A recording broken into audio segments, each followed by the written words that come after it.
안녕하세요, 김호준입니다. 최순실에게 기밀 문건을 유출한 혐의로 기소된 정호성 전 비서관에게 징역 2년 6개월이 구형됐습니다.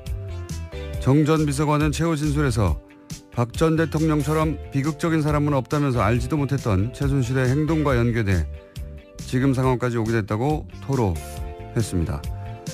정 전 비서관 개인의 소회는 그것대로 이해가는 측면이 있습니다.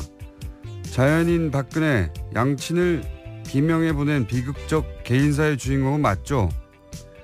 그런데 정치인 박근혜의 역사는 비극과는 거리가 아주 멉니다.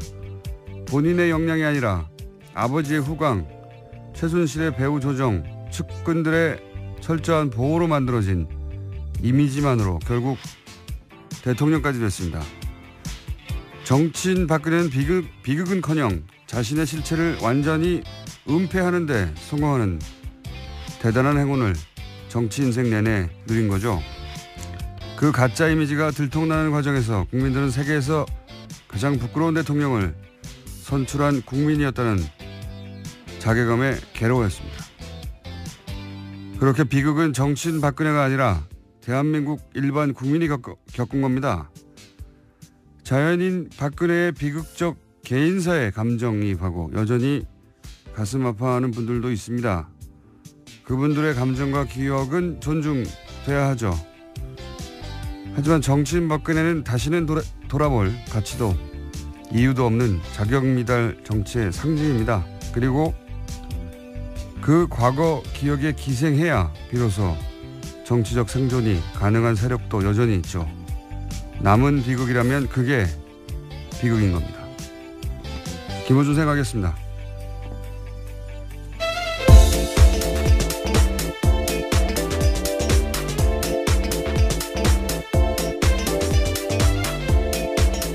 시사인의 김은지입니다. 다스 누울 겁니까? 네.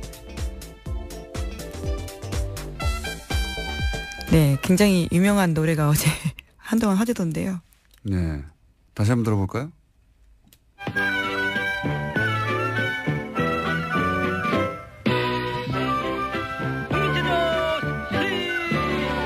다스체조. 하나, 둘, 셋, 넷, 다섯, 여섯, 일곱, 여덟, 둘, 셋, 넷, 다섯. 다리 운동.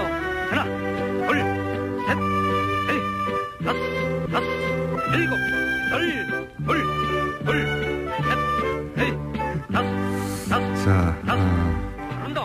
내일 아침 다스 체조를 들으시고 예, 스트레칭을 하시는 것도 좋은 방법일 것 같습니다. 스트레칭을 하신 다음에 네, 카톡이나 게시판에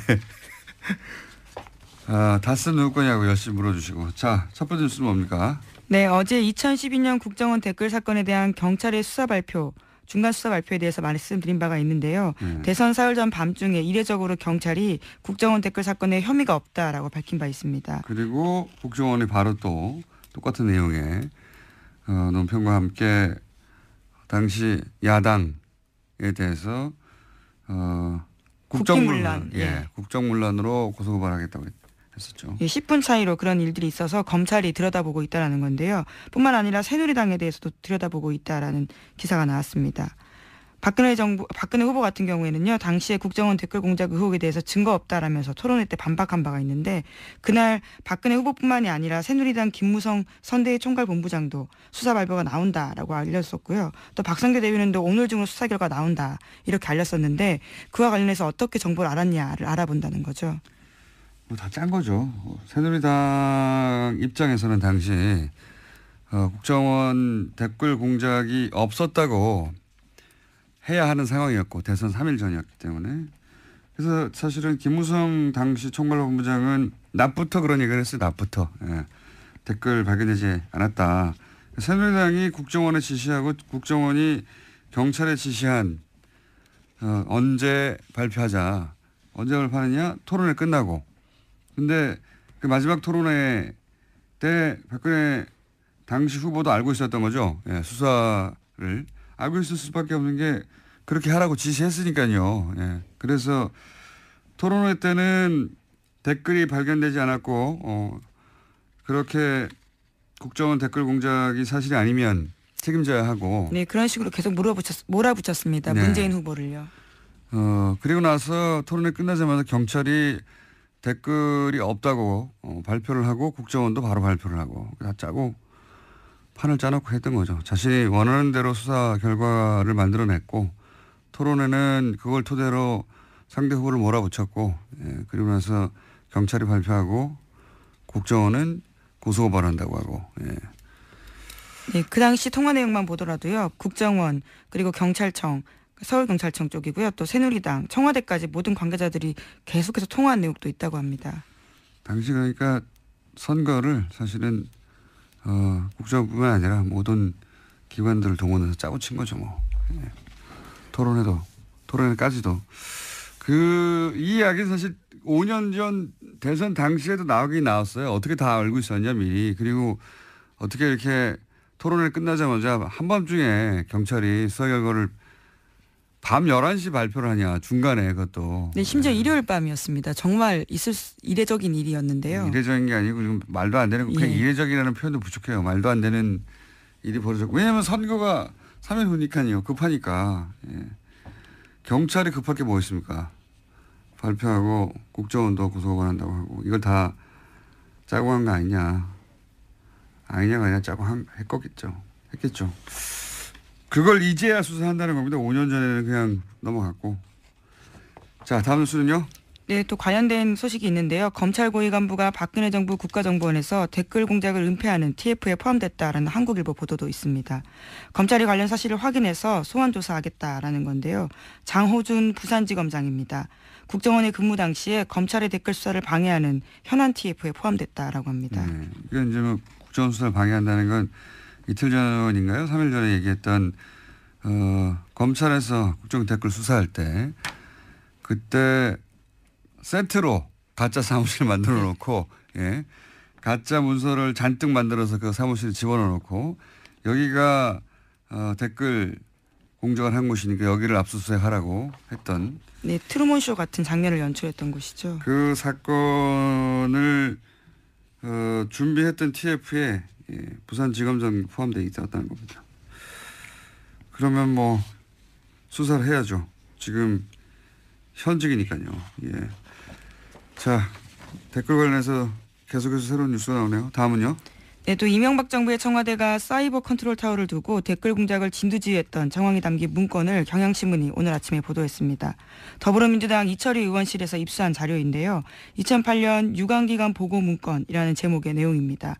여기를 보면 사이버 컨트롤 타워가 청와대 홍보기획관실과 위기정보 상황팀 두 축으로 편제되어 있는데 특히 국민소통비서관실의 역할에 대해서는 문건에는 국정 관련 인터넷 공간 통제를 위한 컨트롤 타워다라고 쓰여 있습니다. 여기서 중요한 포인트는 두 가지네요. 하나는 홍보기획관실 당시 책임자가 지금 현재 썰전의 박영준 교수 아닙니까? 네, 그렇습니다. 당시 홍보기획관이었습니다. 조만간 얘기가 나오겠네요. 그게 한 가지 있고 또 한 가지는 매일 대통령에 보고됐다. 매일 이명박 전 대통령에게 이런 게 보고됐다고 하는 문서가 나온 거죠. 네, 국민소통비서관실에서 국정원, 경찰, 군을 통해서 인터넷 여론 정보를 수집해서요. 한 쪽짜리 일일 여론 동향 보고서를 작성했다고 합니다. 그 국민소통비서관실의 업무를 보면 지금 소위 말해서 이제 여론 조작의 타워였던 거죠. 컨트롤 타워 역할을 했던 그 업무를 보면 사이버상의 여론 수집, 다 사이버예요 이게. 사이버 컨트롤 타워니까. 사이버상의 여론 수집, 사이버상의 악성 루머 유포자 색출, 인터넷 토론방 등 악성 게시물 대응. 이걸 사이버상에서 하려면요. 모든 게시판을 다 들여다봐야 돼요. 주요한. 그리고 기본적으로 이렇게 유포 색출을 하려면요. 카톡도 봐야 돼요. 어떻게 유포되는지 어떻게 압니까?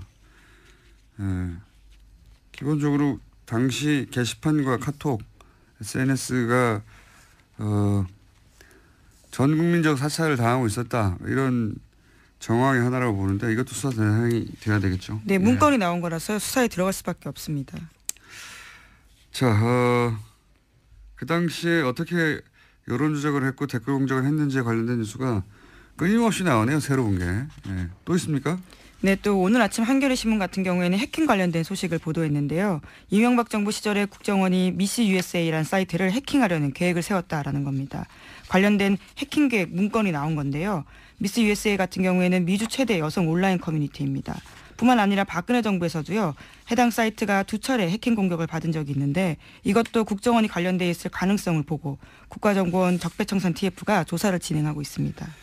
여기는 이제 해외 미주뿐만이 아니라 해외 교민들 온라인 커뮤니티 중에서 최대 커뮤니티로 저는 알고 있는데 이게 윤창중 전 청와대 대변인 성추행 관련해서 여기서 먼저 나왔어요. 예, 네. 단독한 곳이죠 여기가요. 단독이라고 하기는 좀 그렇지만 언론이 기자 아니니까. 입장에서는요. 네. 근데 여기서 처음 폭로가 됐고 뭐 예를 들어서 미국산 그 수입 쇠고기 반대 촛불 시도 여기서 발단이 그 해외에서는 됐고 최대 커뮤니티다 보니까 여기를 상주하거나 또는 상시 모니터링을 하고 있었다는 거고요. 거기가 어떻게 돌아가는지 알려면 그래야 되는 거죠. 글이 뭐 하루에 10개 올라오는 데가 아니니까. 그런데 해외에서도 이런 걸 상주하고 혹은 담당자가 있었다면 국내 커뮤니티는 뭐 당연히 있지 않았겠습니까? 국내 대형 커뮤니티도 당연히 상주하는 담당자가 있었을 것이다. 연결을 생각해 볼 수 있고요. 그리고 국내 게시판들의 해킹이나 또는 개입은 없었겠는가. 그리고 그냥 상주만 했겠냐. 쳐다보기만 했겠냐. 다른 데는 댓글을 다는데 이 게시판에 상주하고 담당하면서 게시판에 직접 여러 가지 아이디로 글을 안 달았겠는가. 예. 당연히 했겠죠. 그러니까 이제 본인들이 잘 가는 대형 커뮤니티에는 항상 상주하고 모니터링하고 개입하고 심지어는 필요하다면 해킹도 해서 필요한 일을 하는 그런 국정원 담당자가 있었다라고 강력하게 추정하는 바입니다. 예. 해외에 있는 사이트도 이렇게 하는데요. 본인들이 잘 가는 그런 게시판들에 눈에 잘 띄는 아이디나 혹은 뭐 아이디가 계속 변해가면서 여러 가지 활동하는 분들 주목해서 보시기 바랍니다. 예. 담당자일 수도 있습니다. 자, 다음 뉴스는요. 네, 또 박근혜 정부 당시 국정원에서는요. 북한 관련 정보도 조작해서 청와대에 보고했다고 합니다. 예를 들어서 2013년도에 북한 김정은의 고모부인 장성택이 숙청된 바가 있는데요. 청와대에다가 국정원은 이렇게 보고했습니다. 관련해서 오히려 북한의 체제가 안정되지 않을 거다라고 했는데요. 실제로는 사실과 다른 정보였다라고 합니다. 그런 얘기도 그때도 있었어요. 뭐냐면 소위 이제 권력의 이전, 그러니까 아버지 때의 사람이었기 때문에 흔들 수 있는 사람이 축청됐으니까 더 권력이 공고화된 거 아니냐 그런 얘기가 있었는데 국정원 내에서도 그렇게 보고했다는 거잖아요. 공고화될 것이다 오히려. 예, 그렇죠. 그런데 박근혜 정부에서는 이제 북한이 흔들린다. 예, 붕괴가 정반대로. 되고 예. 예. 곧 망한다라는 것만 올렸다라는 거죠. 국정원에서 정상적으로 보고하는 내용도 예.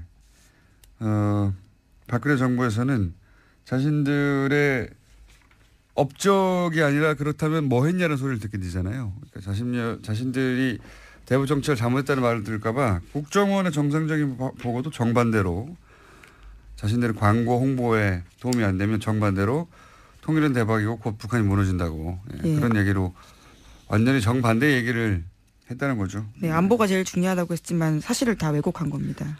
자기들이 제일 중요한 거예요. 그냥 안보가 중요한 게 아니고. 예. 예, 보수의 가치를 늘 내세우니까요. 자기들의 안보가 가장 중요한 거죠. 항상. 그러니까 국정원에서 보고한 내용조차 정반대로 지금 홍보한 거 아닙니까? 그렇죠. 심지어 남재준 원장한테 직보된 사항이라고 하는데요. 전혀 반영이 되지 않고 오히려 반대로 올라갔다라고 합니다. 반대로 올라갔거나 혹은 뭐 정상적으로 올라왔는데 반대로 청와대에서 써먹었거나 했겠죠. 여하간 대북 관련해서 북한의 체제가 더 공고해지고 있다는 국정원의 보고도 정반대로 써먹었다. 예. 신선하네요. 그 내용은. 자, 하나 두 개 정도 더 할 시간이 있는 것이 오늘은 리얼미터가 예. 미리 들어와서 자기 짧을까 봐. 어제 이후로 자꾸 난임이 늘어가고 있네요. 예. 정청래는 예. 갑자기 시간과의 싸움입니다. 전화한다고 하더니 걸어와가지고 그 사이에 걸어왔어 그러더니 자, 리얼미터 조용히 난입해서 앉아 있습니다. 예. 다음 뉴스 한두 가지 정도 하죠. 네, 이명박 정부 시절에 자원외교 실패했다라는 평가는 계속해서 받고 있는데요. 또 관련된 뉴스가 나왔습니다. 어제 JTBC가 보도했었는데 이명박 정부 당시에 3,300억 원을 투자했던 북미 지역 가스전 개발이 있습니다. 이와 관련해서 전액을 모조리 날렸다라고 합니다.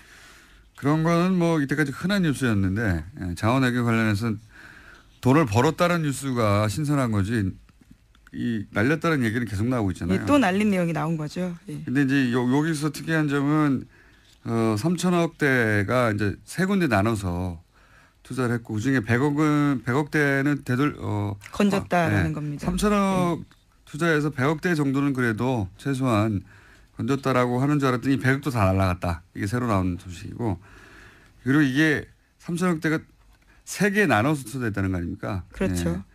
1,000억대씩. 이게 정말 말이 안 되는 게 3천억이 아니라 이제 30억짜리 아파트라고 칩시다. 어마어마한 사실은 30억짜리면 아파트죠. 국내에서 아마 최고급 수준의 아파트겠죠. 근데 그 집을 세 채를 누군가의 소개를 받거나 해가지고 집을 샀어요. 근데 이 집이 알고 봤더니 빵원이에요. 가치가. 그러면 이게 세 개를 연속으로 다 빵원이에요. 단순히 사기를 당한 걸까요? 아니면 누군가 중간에 같이 공모해서 해먹은 걸까요? 그게 참 연속해서 사기당하는 게 쉽지 않은데요. 예. 연속해서 이 사기를 당했다는 게 말이 되나요? 그것도 30억도 이해가 안 가는데 3천억을 저는 이거는 누군가 중간에 해먹지 않고서 있을 수 없는 일이다. 그리고 자원외교마다 이런 일이 벌어져요. 모든 자원외교마다. 하나같이. 예. 그래서 그 돈이 몇 조의 단위라는 거 아닙니까? 이건 누군가 사기를 쳐서 당한 게 아니라 투자에 실패한 게 아니라 아파트 30억짜리 3개 연속으로 사는데 빵원 되면 그게 투자에 실패한 겁니까? 뭔가 어딘가에 사기가 있는 거지. 근데 3천억, 30억도 그런데 3천억이 그렇게 그냥 투자 실패라고 넘어간다는 게 말이 되나요? 저는 이건 거대한 사기극이라고 봅니다. 거대한. 이번 정부에서 밝혀줘야 할 텐데요. 오래 지나갔는데. 하나 정도 더 할까요? 리얼미터에서 눈빛이 좀 초롱초롱한데. 네, 하나만 짧게 전해드리면요. 검찰이 무소속 이정현 의원을 최근에 피의자로 불러서 조사했다고 합니다. 이 의원은 박근혜 정부 시절에 홍보수석이었었는데요. 세월호 참사 당시에 KBS 보도에 압력을 행사한 혐의를 받고 있습니다. 그렇죠. 예, 전화해가지고 예, 2번 전화한 녹취록이 나와버렸죠. 네, 예. 굉장히 리얼한 내용이 담겨 있습니다. 예. 들어보시면요. 그거 말고 딴 걸로 내라 그러든지 뭐 말들이 많죠. 왜 이러냐고 뭐 다그치고. 자, 오늘 여기까지 하겠습니다. 네, 시사인의 김은지였습니다. 감사합니다. 네. 바로 이어서 리얼미터 권순정 조사 분석실장 나오셨습니다. 안녕하십니까. 눈빛 초롱초롱입니다. 오늘은 그 주간 조사는 약간 짧게 하고 네. 현안 조사를 약간 길게 하는 게 어떨까 싶습니다. 네, 그렇게 해보시죠 뭐. 네. 자, 왜냐하면은 이 정당이나 대통령 지지율이 올랐다고 해봐야 맞습니다. 뭐 1% 내외, 근데 떨어졌다고 해봐야 또 네. 1% 내외예요. 그래서 네. 뭐 사실은 변동이 없다고 해야 되는 지지율이에요, 대부분. 예, 세부적으로 보면 변동이 있긴 한데 네. 전체적으로 보면 변동을 좀 파악하기 좀 힘든 양상이죠. 그래서 매주 나올 필요가 없어요. 들어가겠습니다. 네. 네. 대통령 지지율은 보니까 소폭 내렸네요. 0.4%. 네, 문 대통령은 67.4%를 기록했습니다. 0.4%포인트 소폭 내렸고요. 4주째 1, 2포인트 미미한 변동폭으로 60% 후반 지지율이 계속 이어지고 있습니다. 잠시 보면은 이제 경향이 보이는데요. 보수층에서 3주 연속 떨어지고 있습니다. 네. 1.7, 2.8, 4.8%포인트.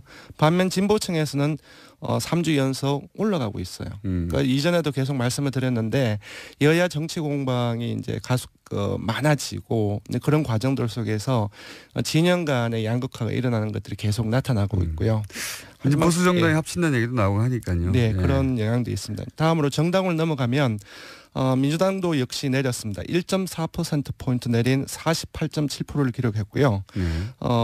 자유한국당은 아주 약간 올랐습니다. 0.4%포인트 오른 18.5%를 기록했습니다. 완만한 상승세입니다. 국민의당도 완만한 상승세를 2주 연속 기록하고 있는데요. 역시 0.4%포인트 오른 6.6%이고요. 바른정당은 조금 폭이 약간 큽니다. 0.9%포인트 내린 4.9%로 정의당과 함께 최하위로 밀려났습니다. 정의당은 지난주와 동률인 4.9%. 이거 사람들 기억도 못합니다. 0.4, 0.5, 0.9. 예, 거의 비슷한 지지율이 4주째 이어지고 있다. 앞으로는 이 정도면 그냥 변동 예. 없다고 해주세요. 예, 오차 범위 이내로 변동 없다. 네. 다만 추세는 이러하다. 완만한 예. 상승세, 완만한 네.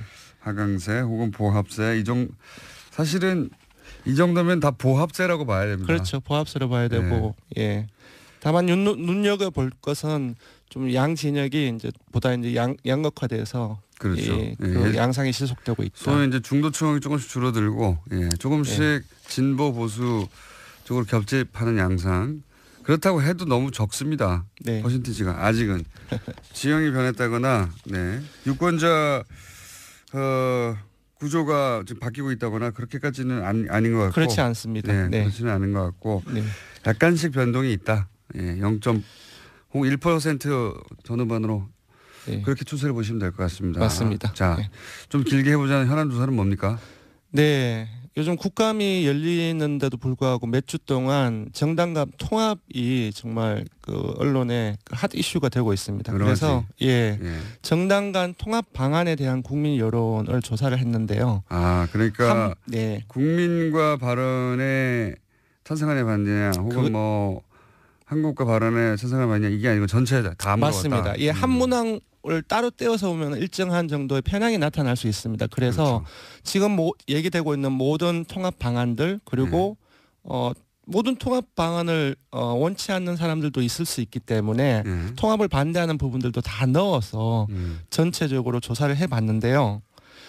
모든 통합 반대, 어떤 통합도 그러니까 한국 발언, 민주, 국민 발언 어떤 통합도 원치 않는다, 바람직하지 않다라고 보는 응답이 38.7%로 가장 많이 나왔습니다.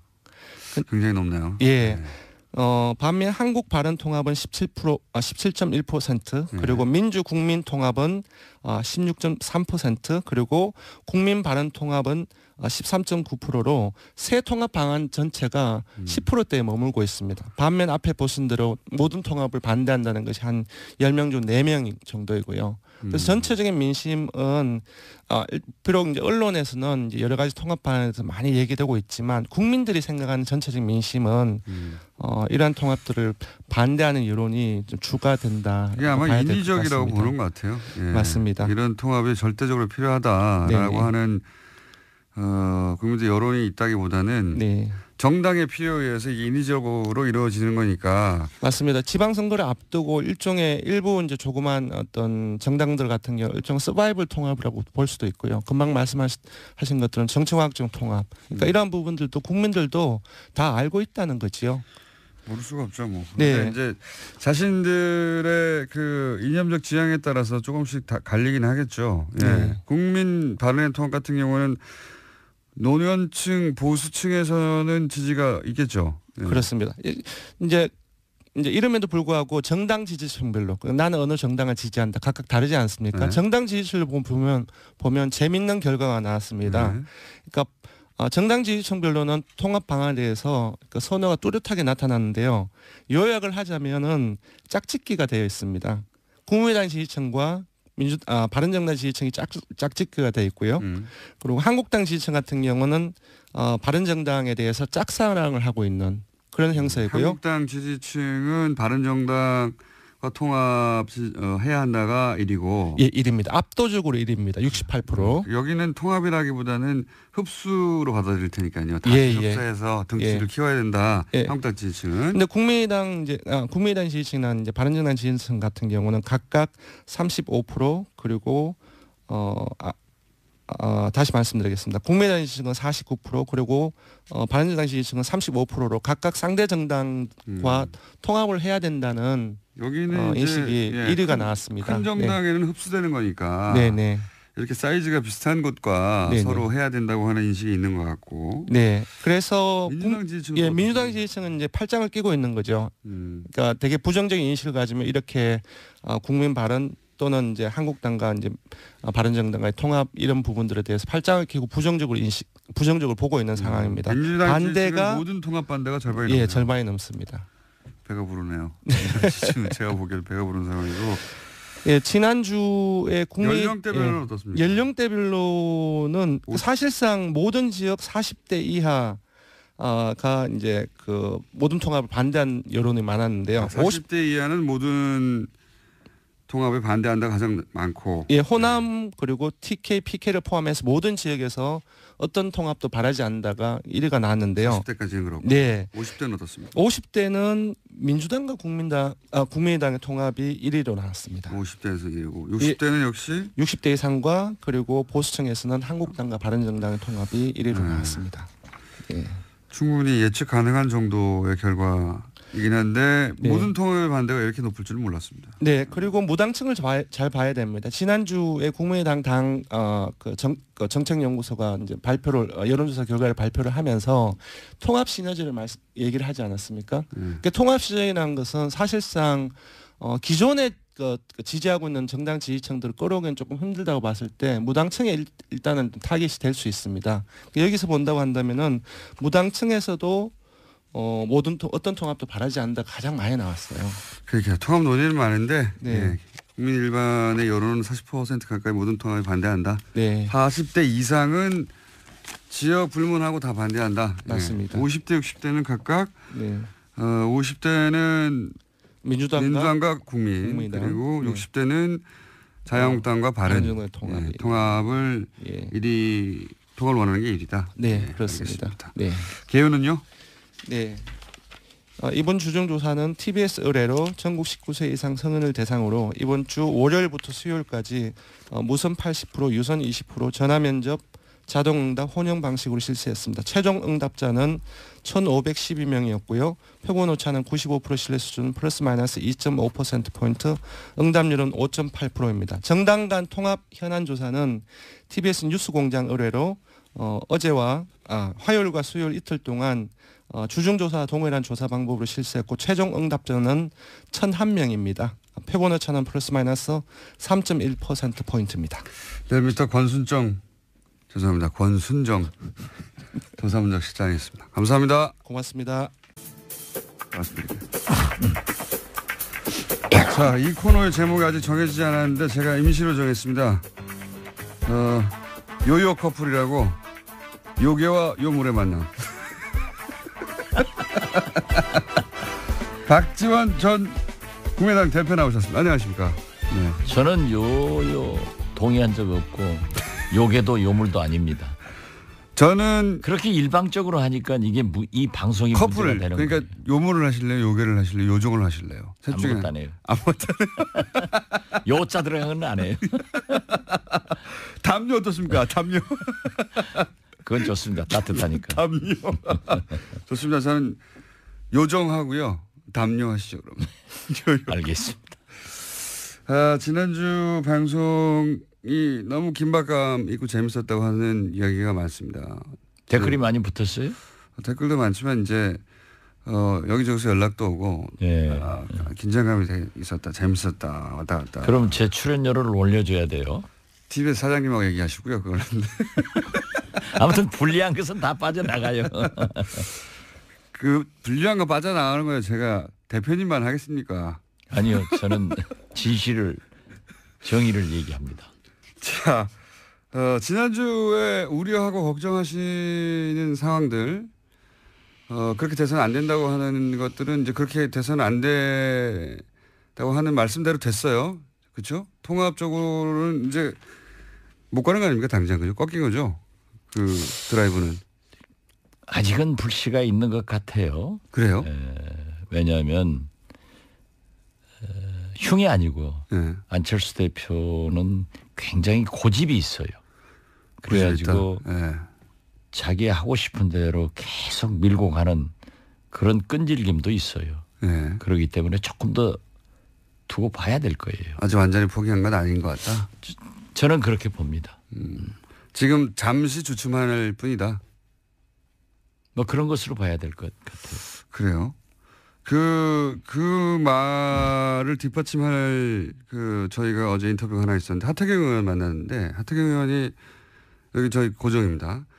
당선되자마자 손학규 전 대표가 찾아왔고 당선되자마자 그리고 안철수 대표의 뜻이라고 하며 사절로 와서 국민의당과의 연대에 대해서 운을 뗐다. 간을 보셨다. 그러니까 당 대표로 선출되자마자 왔다고 하니 안철수 대표는 사실은 대표가 되기 전부터 본인이 대표가 되면 바른정당과의 통합에 대한 그림을 가지고 대표가 됐어야 그래야지 당선되자마자 손학규 전 대표에게 하태경 의원 바른정당에 만나보라고 보내지 않았겠습니까? 사절로. 글쎄요. 그 얘기 처음 들어보셨죠? 손학규 대표가 안철수 대표의 말을 듣고 갔나 안 갔나 그것은 저는 모르겠고. 그거는 하태경 의원이 자기가 손학규 대표에게 들은 말이랍니다. 직접. 예. 안철수 대표 뜻이라며. 예. 안철수 대표가 당대표 나오기 전에 지난번에도 말씀했지만은 바른정당과의 통합 이런 얘기를 했을 때 제가 안 된다. 첫째는 정체성이 다르고 거기는 11월 달에 당이 깨진다. 이런 얘기를 했었죠. 초반부터 하셨고. 저는 했었어요. 예. 제 눈에는 보이는데 안철수 대표 눈에는 안 보이나 봐요. 왜 안 보일까요? 대표님보다 부족합니까? 그렇지는 않고 그분이 훨씬 똑똑하지만은 저는 또 성견지명이 좀 강해요. 성견지명이. 그러니까 지금 말씀하신 대로 통합에 관한 그림은 대표도 이전부터 가지고 있었고 이번에 한번 찬스가 왔다고 생각해 주시는데 주춤했다가 앞으로도 계속 그런 추진을 할 것으로 보이긴 한다. 완전히 포기한 건 아닌 것 같다. 그죠? 저는 그렇게 보여요. 그런 개연성이 높고. 혹시 그런 징후를 읽은 무슨 사건이나 혹은 말이나 혹은 태도나 그런 게 있습니까? 포기하지 않을 것 같다. 성격상 네. 그래 왔기 때문에. 네.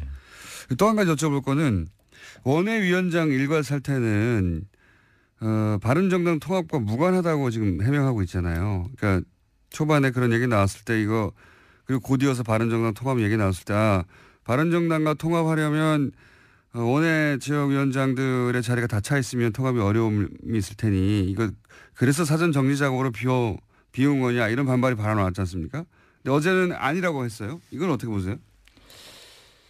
글쎄요. 저는 어떤 연관이 있는가는 모르겠지만 먼저 통합 얘기는 계속 군부를 뗐고 연기도 나왔고 그런데 갑자기 시도위원장과 지역위원장 사퇴 얘기를 들고 나와서 이건 아니다. 이건 정당이 당헌 당규가 있는데 지금 무슨 6.25 사변이 난 것도 아니고 선거가 있는 것도 아니고 그런데 갑자기 저는 사퇴를 요구하는 것은 바람직하지 않다. 당헌 당규에 의해서 당무감사를 해가지고 조직공학 특위를 열어서 거기에서 심사해서 정리해 나가는 것이 원칙이다. 이렇게 얘기를 했는데 거기에 대해서 굉장히 수긍을 하더라고요.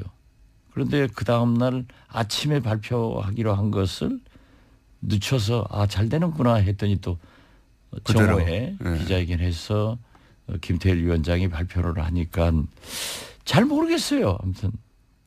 잘 모르겠어요. 네, 뭐가 어떻게 돌아가는지. 대표님은 그런 경험이 몇 번 있으시잖아요. 그 전날은 얘기가 잘 됐고 이제 그러면 나한테 설득됐구나 했는데 그 다음날 그대로 가는 거. 뭐 그런 경우가 많죠. 많지만은 그거야 제가 상황도 아니고 상황 아니셨어요? 아니에요. 그분이 당대표니까 네, 중앙 정도 되십니까 그러면? 제가 얘기하는 것을 다 들을 수는 없겠죠. 그렇지만은 결과적으로 보면은 항상 고집대로 해왔다. 예. 뭐 고집대로가 아니라 자기가 계획한 것을 밀고 나가는 그런 추진력이 또 강해요. 예. 그건 좋은 점인데 그 전날 대표님하고 얘기할 때는 납득이 갖고 설득이 된 것처럼 하다가 그 다음날 정반대로 나가서 열받은 적이 있잖아요. 김명수 대법원장 예. 인준 문제가 대표적인데 저는 설명을 했고 상당히 납득하더니 아침에 바로 전화 와서 자기 원칙대로 하겠다 그런 얘기를 해서 그러면 그때 그 말은 제가 납득이 안 가고 그렇게 했었어야 되는 거 아닙니까? 저녁에. 밤에는 납득하고 아침에는 뭐 많이 생각을 하셨겠죠. 예, 알겠습니다. 이건 어떻습니까? 이렇게 통합이 본인의 강한 그 드라이브에 의해서 일주일 전에 걸렸는데 불과 일주일 사이에 이렇게 드라이브가 꺾이면 그 당의 어떤 영향력 지도력이 크게 훼손되는 거 아닙니까? 안철수 대표의? 글쎄요, 지도력이 순간적으로 훼손되고 안 되고 그것이 문제가 아니라 저는 안철수 대표가 아주 슬기롭게 이러한 것을 극복해 나가는 것도 또 다른 리더십이다 이런 생각을 합니다. 지금 슬기롭게 극복해 가고 있습니까? 그러니까 제가 말씀드린 게 그거예요. 지금은 국정감사에 전념을 하고 더 소통을 해가지고 당 중의에 따르는 것이 지도자지 자기 고집대로 끌고 간다 하는 생각은 버렸으면 좋겠다 이겁니다. 그래서 어제 의원총회에서도 우선 통합보다는 정책 연대 같은 것을 먼저 해보고 또 그렇게 발전되면은 내년 지방선거에 연합공천도 가능하지 않느냐 이런 것까지 진전되고 있는데 아직은 결정 안 됐거든요. 아무튼 국정감사 끝나고 강한 토론을 통해서 결정하자. 그렇게 해서 중지를 모아가는 것이 오히려 안철수 리더십이다. 저는 그렇게 긍정적 평가를 하고 싶습니다. 뭔가 최근에 뜻대로 되시나 봅니다. 이렇게 마음이 넓어지셔가지고. 아니요. 넓어진 게 아니라 처음부터 저는 넓어요. 그냥 냉정하게 보면 반대파에 밀린 거 아닙니까? 그냥 안철수 대표가. 하고 싶었는데 못한 거 아닙니까? 당에서 못하겠다고 모든 게 하니까요. 다 그럴 경우가 있죠. 예. 네. 문재인 대통령께서도 신고리 원전 공론화에 거기에서 해가지고 하지 말자. 근데 그거는 주잖아요. 그건 맡긴 거고 아예 맡긴 거 이거는 하고 싶은데 아니죠. 밀린 거잖아요. 맡긴 게 아니라 그 공론화위원회에서의 결과를 존중해서 결정은 대통령이 한 거죠. 물론 그렇긴 한데 그렇기 때문에 우리 안철수 대표도 자기가 어떤 일을 좋은 일이라고 하더라도 당이란 게 혼자 하는 게 아니란 말이에요. 그러니까 우선 당 공식 기구도 있고 또 의원총회라는 의원들의 중지를 모아가지고 거기서 결론 내리는 것도 좋은 리더십이지 꼭 그렇게 나쁘게만 하고 안철수 대표 쫓아내려고 하고 안철수하고 박지원하고 싸붙이려고 하니까 김어준 총수가 아웃돼야 된다니까요. 이 TBS가 이래서는 안 돼요. TBS가 이래서는 안 돼요. TBS는 잘못이 없고요. 잘못이 없으면 잘못 있는 사람이 나가야지. 안철수 대표 잘못했다는 말은 지난주에는 대표님이 더 많이 했어요. 저보다. 왜냐하면 그때는 결론을 안 내렸으니까 제가 밀고 가는 거죠. 저도. 이건 아니다. 그러니까요. 했는데 어제 좋은 결론으로 더 소통해서 국정감사 끝난 다음에 나가자. 이렇게 했으면 좋은 리더십인데 그걸 계속 나쁘다고 물고 늘어지니까. 아니 나쁘다는 게 아니라 이렇게 되면 타격을 입지 않겠냐. 본인의 지도력에. 나쁘다는 게 아니고요. 순간적 타격이 있을 망정. 있긴 있는 거죠 지금. 있죠. 예, 그것까지만 궁금했습니다. 있다. 아니요. 그렇게 딱 잘라서 하면 안 된다니까. 그래가지고 나가잖아요.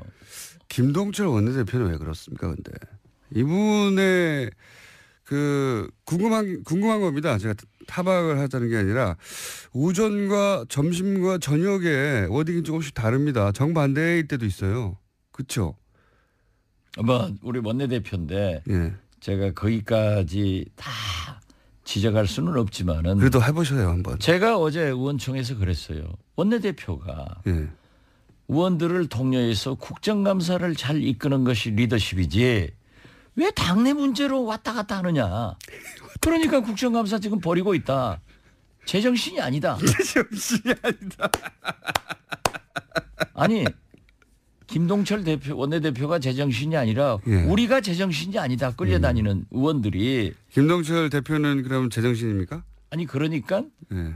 제대로 하자. 제대로 하자. 원내대표는 지금 현재는 국정감사에 매진할 수 있도록 의원들을 독려하고 격려하고 거기를 해야지 이 불필요한 뭐 이 원장 사태다 통합이다 이거 가지고 힘 빼지 마라 이런 얘기예요. 알겠습니다. 그렇게 못 알아들어요? 아 진짜 머리 나쁘다 할 수도 없고. 근데 통합을 거의 물 건너갔고 지금 당장은 그렇죠? 아니요. 물 건너간 거다고 그렇게 단정적으로 얘기하면은 당장은 그러면 이렇게 할게요. 당장은 예. 그리고 아마 영원히 물 건너갈 거예요. 그렇지만 지금 딱 물 건너갔고 이렇게 영원히 물 건너갈 거예요. 우리가 결정할 일을 왜 공장장이 자꾸 결정하냐고. 저는 평가하는 공장장은 별로 높은 직이 아니에요. 홍준표 대표 관련해서 성완종 그 전 회장의 관련 녹취록을 서청원 의원이 내놓을 줄 알았더니 국민의당 이용주 의원이 내놓지는 않았지만 지금 확보하고 있다는 식으로 얘기했지 않습니까? 확보하고 있는 건 맞죠? 그건 잘 모르겠어요. 예. 이용주 의원을 예. 한번 인터뷰 해보세요. 조만간 저희가 할 텐데 예. 국감 끝나고 하신다고 하더라고요. 예, 예. 예. 그런데 제가 할 얘기는 아니고 내용은 아세요 혹시? 법사위에 둘이 국민의당은 이용주 간사 밑에서 제가 의원인데 예. 평의원이고 거기는 간사예요. 예, 예. 그러니까 제가 그분의 지휘 감독을 받고 있는데 그 발언을 하더라고요. 질문을. 녹취록을 어디서 얻었을까요? 모르겠어요. 저는. 아시면서. 아니요. 에이. 저는 알면은 얘기해요. 내용도 아시죠? 그 정도 들었어요. 그 정도요? 예. 그 정도로 하면? 그 얘기하면은 저는 지금도 재판받고 있습니다. 하나 더 하시죠. 지겨워서 못하겠어요. 15년 재판 받으니까. 그런데 그 내용은 예. 제가 얘기할 수 없죠. 아, 내용을 아시긴 아시는구나. 그러면 조금 들었어요. 조금 들었어요. 이게 홍준표 대표의 거취에 영향을 미칠 정도 파급력이. 그건 서청원 대표가 예. 이미 얘기했잖아요. 재판 과정에 자기한테 예. 부탁한 이게 이제 단순히 뭐 그 좀 잘 챙겨라. 아무리 저를 유혹해도 예. 그건 저는 모르는 것은 모른다 하는 거예요. 그리고 제가 왜 또 검찰에 잡혀가야 되고. 그럼 홍준표 대표의 거취에 변화가 생길 것이다? 아니다. 그건 모르죠. 표정으로 봐서 생기는 표정인데. 이거 언제부터 알고 계셨습니까? 저는 몰랐다니까요. 당일 우리 이용주 의원이 국감장에서 얘기하는 거 듣고 했죠. 이런 걸 모르실 분이 아니잖아요. 미리 아셨잖아요. 뭐 그 전에 예. 이렇게 좀 회자되는 것 정도는 알았어요. 회자된다. 네. 예. 9월 달부터 회자되고 있었나요?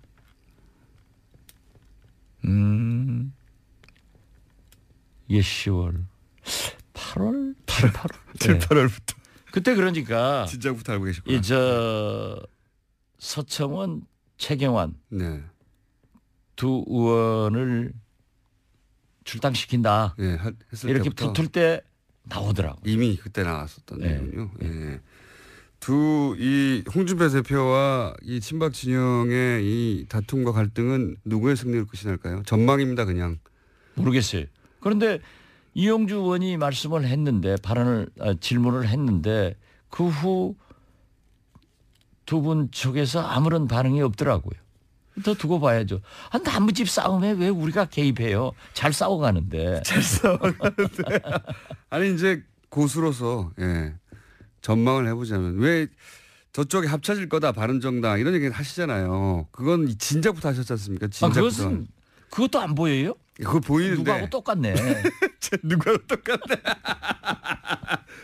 이 두 축의 싸움. 그러니까 왜냐하면 홍준표 대표와 친박 진영의 싸움은 굉장히 중요하지 않습니까? 그 이후에 자유한국당의 진로에 그 전망은 어떻게 하십니까? 이미 홍준표 대표가 박근혜, 서청원, 최경환 이런 분들에 대해서 성공적으로 조치가 완결되건 안 되건 효과는 다 얻었어요. 효과는 얻었다. 네, 그래서 바른정당의 의원들이 돌아갈 명분은 만들어준 거예요. 그렇죠. 네. 그런데 서청원, 홍준표 이 두 분의 싸움에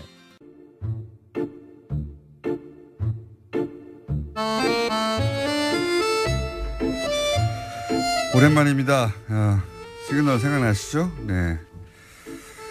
뉴스공장과 역사를 같이 해온 내부자들 오랜만에 나오셨습니다. 더불어민주당 안민석 의원 나오셨습니다. 네, 더불어민주당 국민재산 찾기 특별위원장 수도권 내리사선 안민석 의원입니다. 자유한국당의 김성태 의원 나오셨습니다. 네, 자유한국당 정치보복 대책특위위원장 김성태 의원. 아니 그동안 김성태 잘 의원님도 무슨 지냈습니다. 특위위원장 하나 맡으셨어요? 네, 저도 그런 것 같아요. 두 특위위원장이 지금 오랜만에 나오셨더니 두 분이 특위위원장이 돼가지고 돌아오셨습니다. 네. 사실상 제가 이걸 맡은 배경에는 맡지 않으려고도 했습니다만 안민석 의원의 보복으로부터 나도 이제 좀 살아야 되겠다는 그런 생각이 좀 내가 좀 그동안 이 국감 기간 내에 얼굴은 보지 못했지만 많은 생각을 하게 됐죠. 웃기는 거예요. 국민들의 한 80%는 이 과거 청산에 대해서 찬성하고 있는데 그 국민들의 민심을 좀 거스리는 저런 대책위원회를 만들어서 특히 그것도 그 순하디순한 김성태 의원님한테 적을 맡겨서 참 제가 앞으로 저런 분을 어떻게 상대로 이 방송을 또 해야 될지 걱정이 되고요.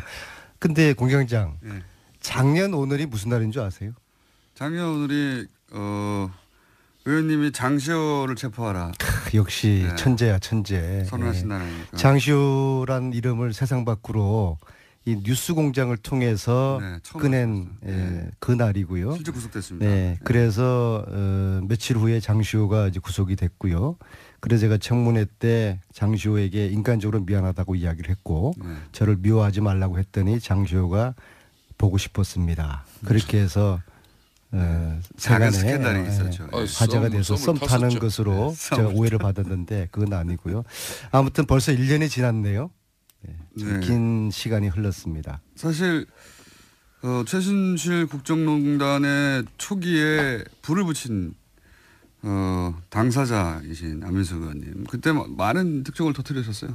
그렇습니다. 사실상 저희 당이 오직하면 지금 정치보복 대책 특위를 이렇게 만들 정도로 혹시 그 타켓을 저를 향하는 거 아닙니까? 저희들은 이제 당하기 때문에 최소한의 방어라도 하기 위한 그런 조직입니다. 근데 이제 참 1년 만에 세상이 바뀌어도 너무 많이 바뀌었습니다. 그러니까 최순실 국정농단에 제대로 대처하지 못한 또 그 책임 때문에 대통령 탄핵이 이루어지고 정권마저 내준 그런 상황이지 않습니까? 그 모든 중심에 안민석 의원이 있었다는 거죠. 국민이 있었던 거고요. 그런데 사람이 간절함이 이루어진다고 했잖아요. 작년 이맘때 근데 이 문제를 너무 간절하게 밝게 되겠다는 생각을 많이 하니까 꿈만 꾸면은 영감이 주는 거예요. 꿈만 꾸면은 영감이 떠오르고 세월호 아이들도 나타나서 저에게 영감을 던져주고 가령 제가 박근혜 전 대통령 대포폰 사용한다. 그것도 제가 이야기를 처음으로 한 거거든요. 아무도 안 믿었죠. 근데 어느 날 작년 이맘때쯤에 아침에 딱 일어났는데 아이들이 꿈속에 딱 나타나면서 그 대포폰 이야기를 저한테 꿈을 제가 깨는 순간 대포폰 최순실과 박근혜가 대포폰을 사용하지 않았을까 그런 추정을 하면서 그 부분을 집중적으로 캐봤더니 그게 몇몇 제보자들 이야기 쭉 종합해 보고 그러니까 이게 사실이더라고요. 그래서 대포폰도 상상할 수 없었던 대통령의 대포폰도 작년 이맘때쯤에 제가 이렇게 꿈을 통해서 영감을 받았어요. 정말이요. 네. 영감입니다. 그걸 제가 어떻게 인간의 의지로 밝히는 아니 저 이야기를 저한테 제일 먼저 했는데 네. 그렇게 하고 이제 대포폰 이야기를 꺼내서 말도 안 되는 이야기다고 저도 김성태 의원님이 저한테 헛발질하지 말라고 네. 아주 저한테 아주 염려하셨죠. 헛발질도 또 사실을 많이 하셨으니까. 아니, 사실상 뭐 최순실 국정농단을 이렇게 밝혀내는 이 과정 속에서 큰 물지기는 작고 뭐 밝혀낸 진실도 있지만은 그 중에 한 60%는 사실상 헛발질도 많습니다. 헛발질도 있었고, 예. 근데 그만큼 이제 간절하다 보니까 그런 또 실수도 있고. 안민석 의원께서 이제 뭐 그런 진정성에 대해서 그런데 정치 보복 대책을 뭐 어떻게 하시겠다는 거예요? 그러니까 이런 겁니다. 지금 민주당이 문재인 정권이 들어서고 적폐청산이라는 미명하에 사실상 전방위 어떻게 보면 인민재판식 한마디로 이런 국정 운영이 단행되고 있어요. 그중에 상당한 부분은 정치 보복과 관련되어 있는 겁니다. 그러니까 국민들에게는 어찌 보면은 뭐 청산하고 또 새롭게 만들어가는 그 핵심의 모습이 시원하게 보이는데 그럼 그렇게 하기 위해서는 특정 그러니까 정치 세력에만 한정 짓지 말고 과거에 그러니까 이러이러한 모든 잘못된 어떤 부분들은 같이 이렇게 달아줘야 되는데 그러니까 유독 박근혜 정권과 그리고 이명박 정권에서의 적폐만 지금 문제를 삼고 있어요. 그럼 지난 과거 DJ 정부 때 2,000여 명의 사찰을 이뤄낸 미림팀이라고 하실 겁니다. 그건 전화도청팀이에요. 미림팀. 이게 운영이 돼가지고 그때 DJ도 상당한 어려움을 겪었었는데 근데 이 미림 사건을 제대로 밝혀내지는 못했어요. 이런 부분도 국정은 뭐 이 적폐청산과 함께 같이 다뤄보면 좋은데 유독 댓글이고 예? 또 다스고 아까 다스 뭐 새말초롱에 우리 예? 청취자들 무슨 내용인지 잘 모르는데 그걸 정확하게 알아야 돼요. 제 아내가 하나, 제 아내가 둘, 셋, 넷, 다스. 이게 다스가 MB 바로 그 관련선 다스 기업을 말하는 거예요. 맞죠? 다스하고 다스하고 그게 똑같은 거예요? 아니, 그 다스는 누구 겁니까, 근데? 아, 다스는 뭐 제야의 음모론자인 좋은 정보력을 가지고 있는 우리 김어준 공장장이 내보다 정보력이 많은데 의원님 어떻게 생각하십니까? 내가 그걸 알겠습니까? 의원님 이거는 그러니까 법률적인 판단을 윤석열 자 검사 그러면은 정치 보복 반대하시는 김성태 위원장 입장에서는 다스 수사하지 않아야 됩니까? 저는 진실을 밝히고 의혹을 해소하는 일은 정권이 해야죠. 해야 되죠. 그렇지만 이걸 마치 국정운영 기술자 설계하시는 분들이 탁탁 이거 다음에는 뭐 하고 이런 식으로 하지 마라 이거예요. 그럼 국정원 댓글은 어떻게 할까요? 국정원 댓글은 지금 얼마나 지금 수사를 하고 있습니까? 이미 깜빵 구속시키고 다 했잖아요. 4대강 비리 밝혀야죠. 네? 4대강 비리는 감사해도 2번 하고 국회 국정조사를 비롯해가지고 얼마나 많이 특위를 했습니까? 그건 자기들끼리 한 거고요. 아, 그렇지 않아요. 자원외교 비리 밝혀야죠. 자원외교 비리 밝히세요. 예.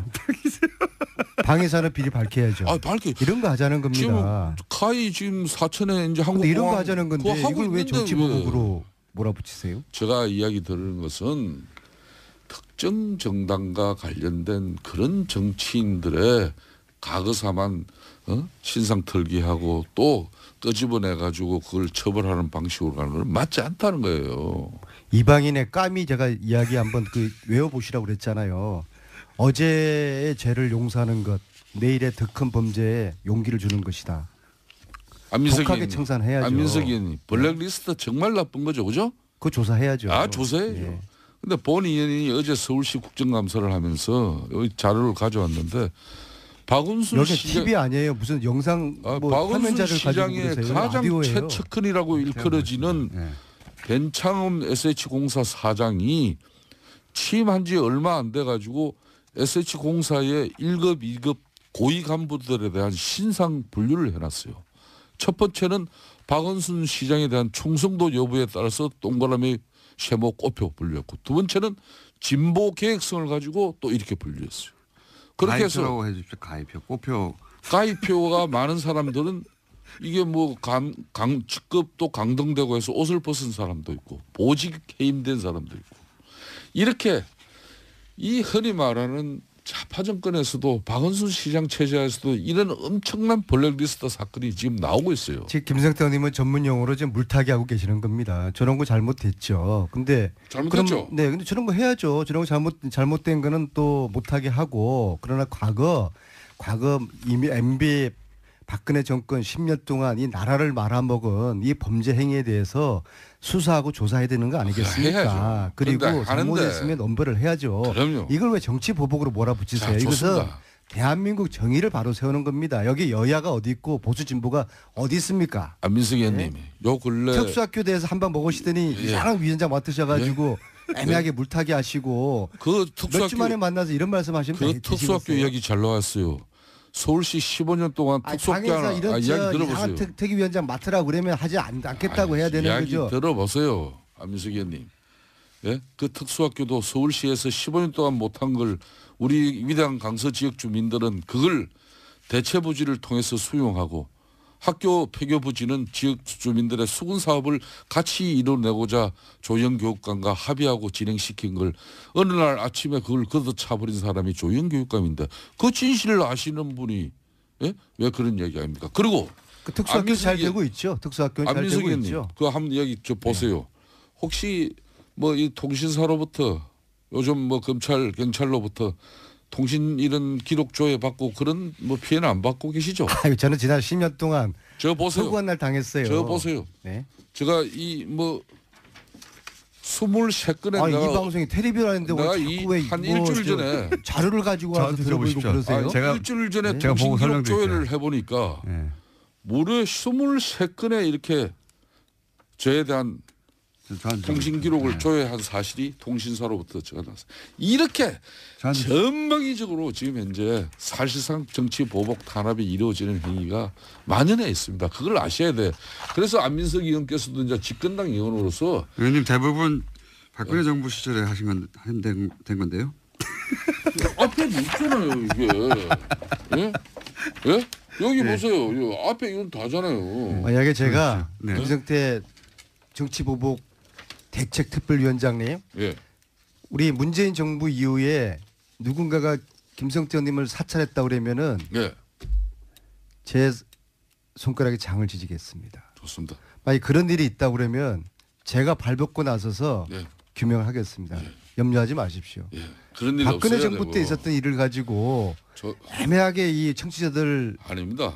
헷갈리게 하시는 그런 자료 들고 나오셔서 저는 박근혜 정권에서도 비주류 오직하면은 안종범 수첩의 이재호 선배와 저와 그 내용을 주진우 기자가 밝혀냈지만은 MB랑 친하시잖아요. MB하고는 관계없죠. 친하시죠. MB 때도 저는 18대 국회도 소장계획파 그 유명한 민본 21의 핵심위원이었습니다. 지금 정치보복 운운하는 게 핵심이 MB를 사수하라 이거 아닙니까? 아니 잠깐만요. 가장 두려워하는 게 MB 무상급식 먹는 거 이거 무서워하는 거 아닙니까? 저희들은 MB하고 박근혜에 이어서 MB까지도 무상급식 먹게 되면은 우리 난리 난다. 내년 지방선거 거들난다. 이거 아닙니까? 그러니까 저는 좋아요. 저는 자유한국당을 몰염치한 당으로 저는 생각을 합니다. 뭐 한 3주 안 지금은 국민과 함께 과거의 잘못에 대해서 함께 과거에 잘못된 범죄를 처단하고 그리고 새로운 대한민국을 만들기 위해서 여야가 함께 힘을 모으는 거 이게 역사적으로 우리 정치인들이 해야 됩니다. 안민석 의원님 3주 동안 국정감사도 하고 이래서 우리 안 의원님이 많이 변했을 거라는 그런 기대로 이 방송에 오늘 나왔습니다마는 역시 하나도 안 변해요. 저 역시 좀 우리가 품격 있는 방송 용어하고 그동안 이 국정감사 기간 동안 그런 이 서울시 교통방송이 얼마나 정치 보복 대책특별위원장 이 디그니티는 명사 아닙니까? 지금 안민석 의원도 국정감사하는 기간 동안에 이 서울시 교통방송이 교통방송 설립 본연의 목적에 벗어나가지고 편향적인 정치관과 또 정치적인 입장을 가지고 방송을 많이 해가지고 지금 많은 지적을 받고 그 동료 의원들 특히 국민의당 의원들이 이걸 집중적으로 문제 제기를 하고 있지 않았습니까? 뭐 그런 내용을 너무도 잘 아시는 분이 이 방송에서 이제 우리가 좀 정치적으로 정제되고 또 우리가 합리적인 대안을 제출할 수 있는 자성과 반성 속에서 건전한 비판이 있는 그런 방송이 돼야지 둘이 앉았다 하면은 그냥 말이야 박근혜 정권 그리고 이명박 정권 나는 또 거기에 방어하느라고 DJ 노무현이니까 이거 바람직하지 않아요. 제가 한 가지만 김성태 의원님 잠깐만요. 자꾸 흥분하시니까 마이크가 귀에 자꾸 걸리고 있습니다. 너무 가까이 다가오지 마시고요. 한 가지만 이 자리에서 약속을 하겠습니다.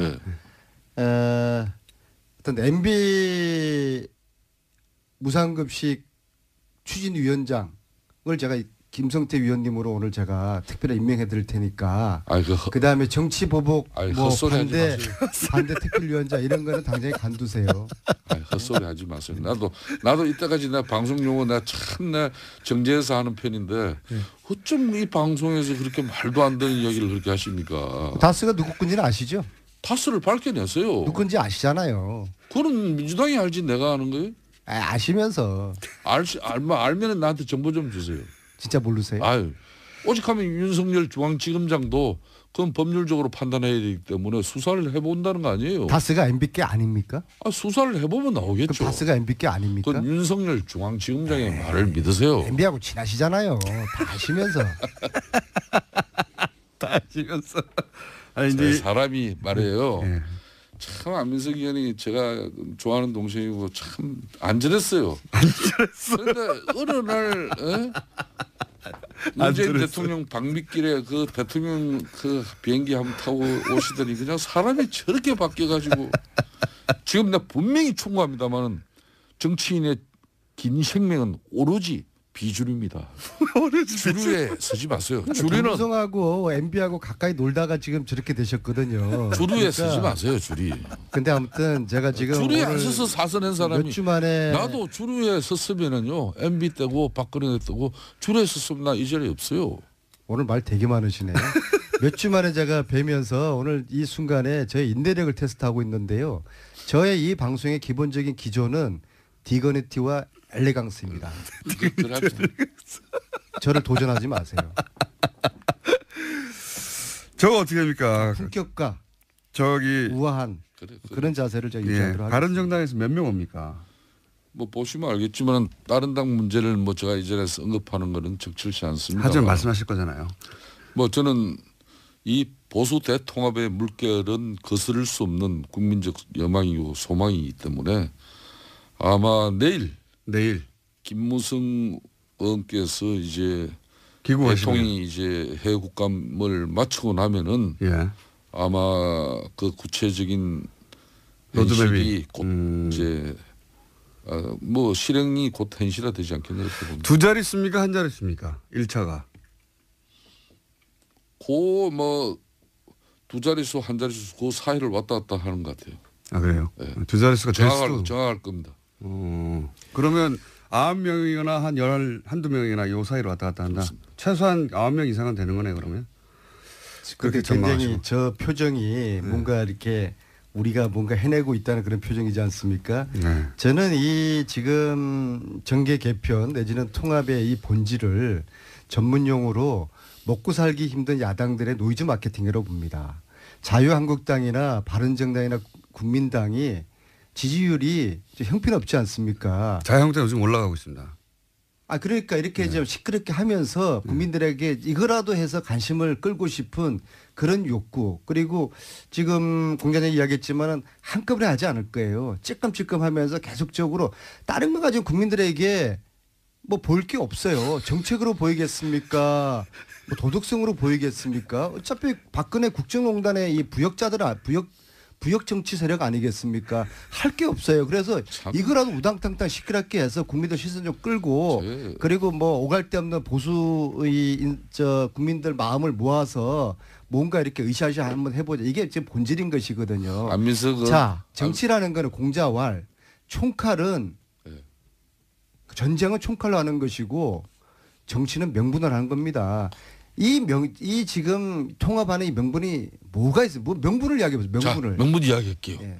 예, 문재인 정권의 독단과 전행 그리고 국민 여론의 국민하고 공감하고 국민 소통하고 여론조사를 하는 가지고 대통령이 어디 모든 있습니까? 국정 운영의 기본으로 가지고 이렇게 해서 대통령 정치에 함몰되다 보니까 지금 의회 정치는 실종됐습니다. 이거 좋아할 일 아니에요. 대통령이 쉽게 말하면 국민 여론을 등에 업고 대통령이 모든 걸 다 한다는 이야기입니다. 원자력 결정 보십시오. 왜 멀쩡한 원자력 그 건설을 중단시켜 가지고 1,000억이나 넘는 그런 국가적 손실을 이뤄냅니까? 국민들은 잘하고 있는데 네? 자기들은 막 이거 훔치려고 하고 그렇게, 그다음에 두 번째 문제가 그리고 뭐냐면 봅시오.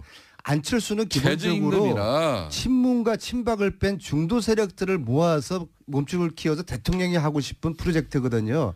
그런 생각하에서 당대표까지 다시 무리하게 됐는데도 지지율이 안 올라가는 거예요. 안철수가 조급해졌어요.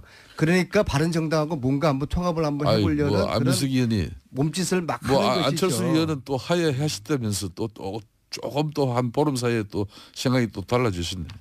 그건 하해가 아니라 용서라고 이야기하는 게 정확한 표현이죠. 아유 뭐 고발 취하하니까 이제 진정한 하해가 고발 이루어지- 취하고 수원지검에서 그저께 네. 저를 무혐의 처분 결론을 내렸거든요. 그러니까 취하했으니까 그렇게 검찰 하죠. 자체가 이거 안민석 의원의 주장은 속기력 위해서 과학적이고 객관적으로 분석한 그런 주장이었다고 해서 과학까지야 무혐의 뭐. 결명을 내린 이렇게 겁니다. 거기다 가학까지 들어대지 네. 마시고 검색 정도 한 건데요. 과학까지요.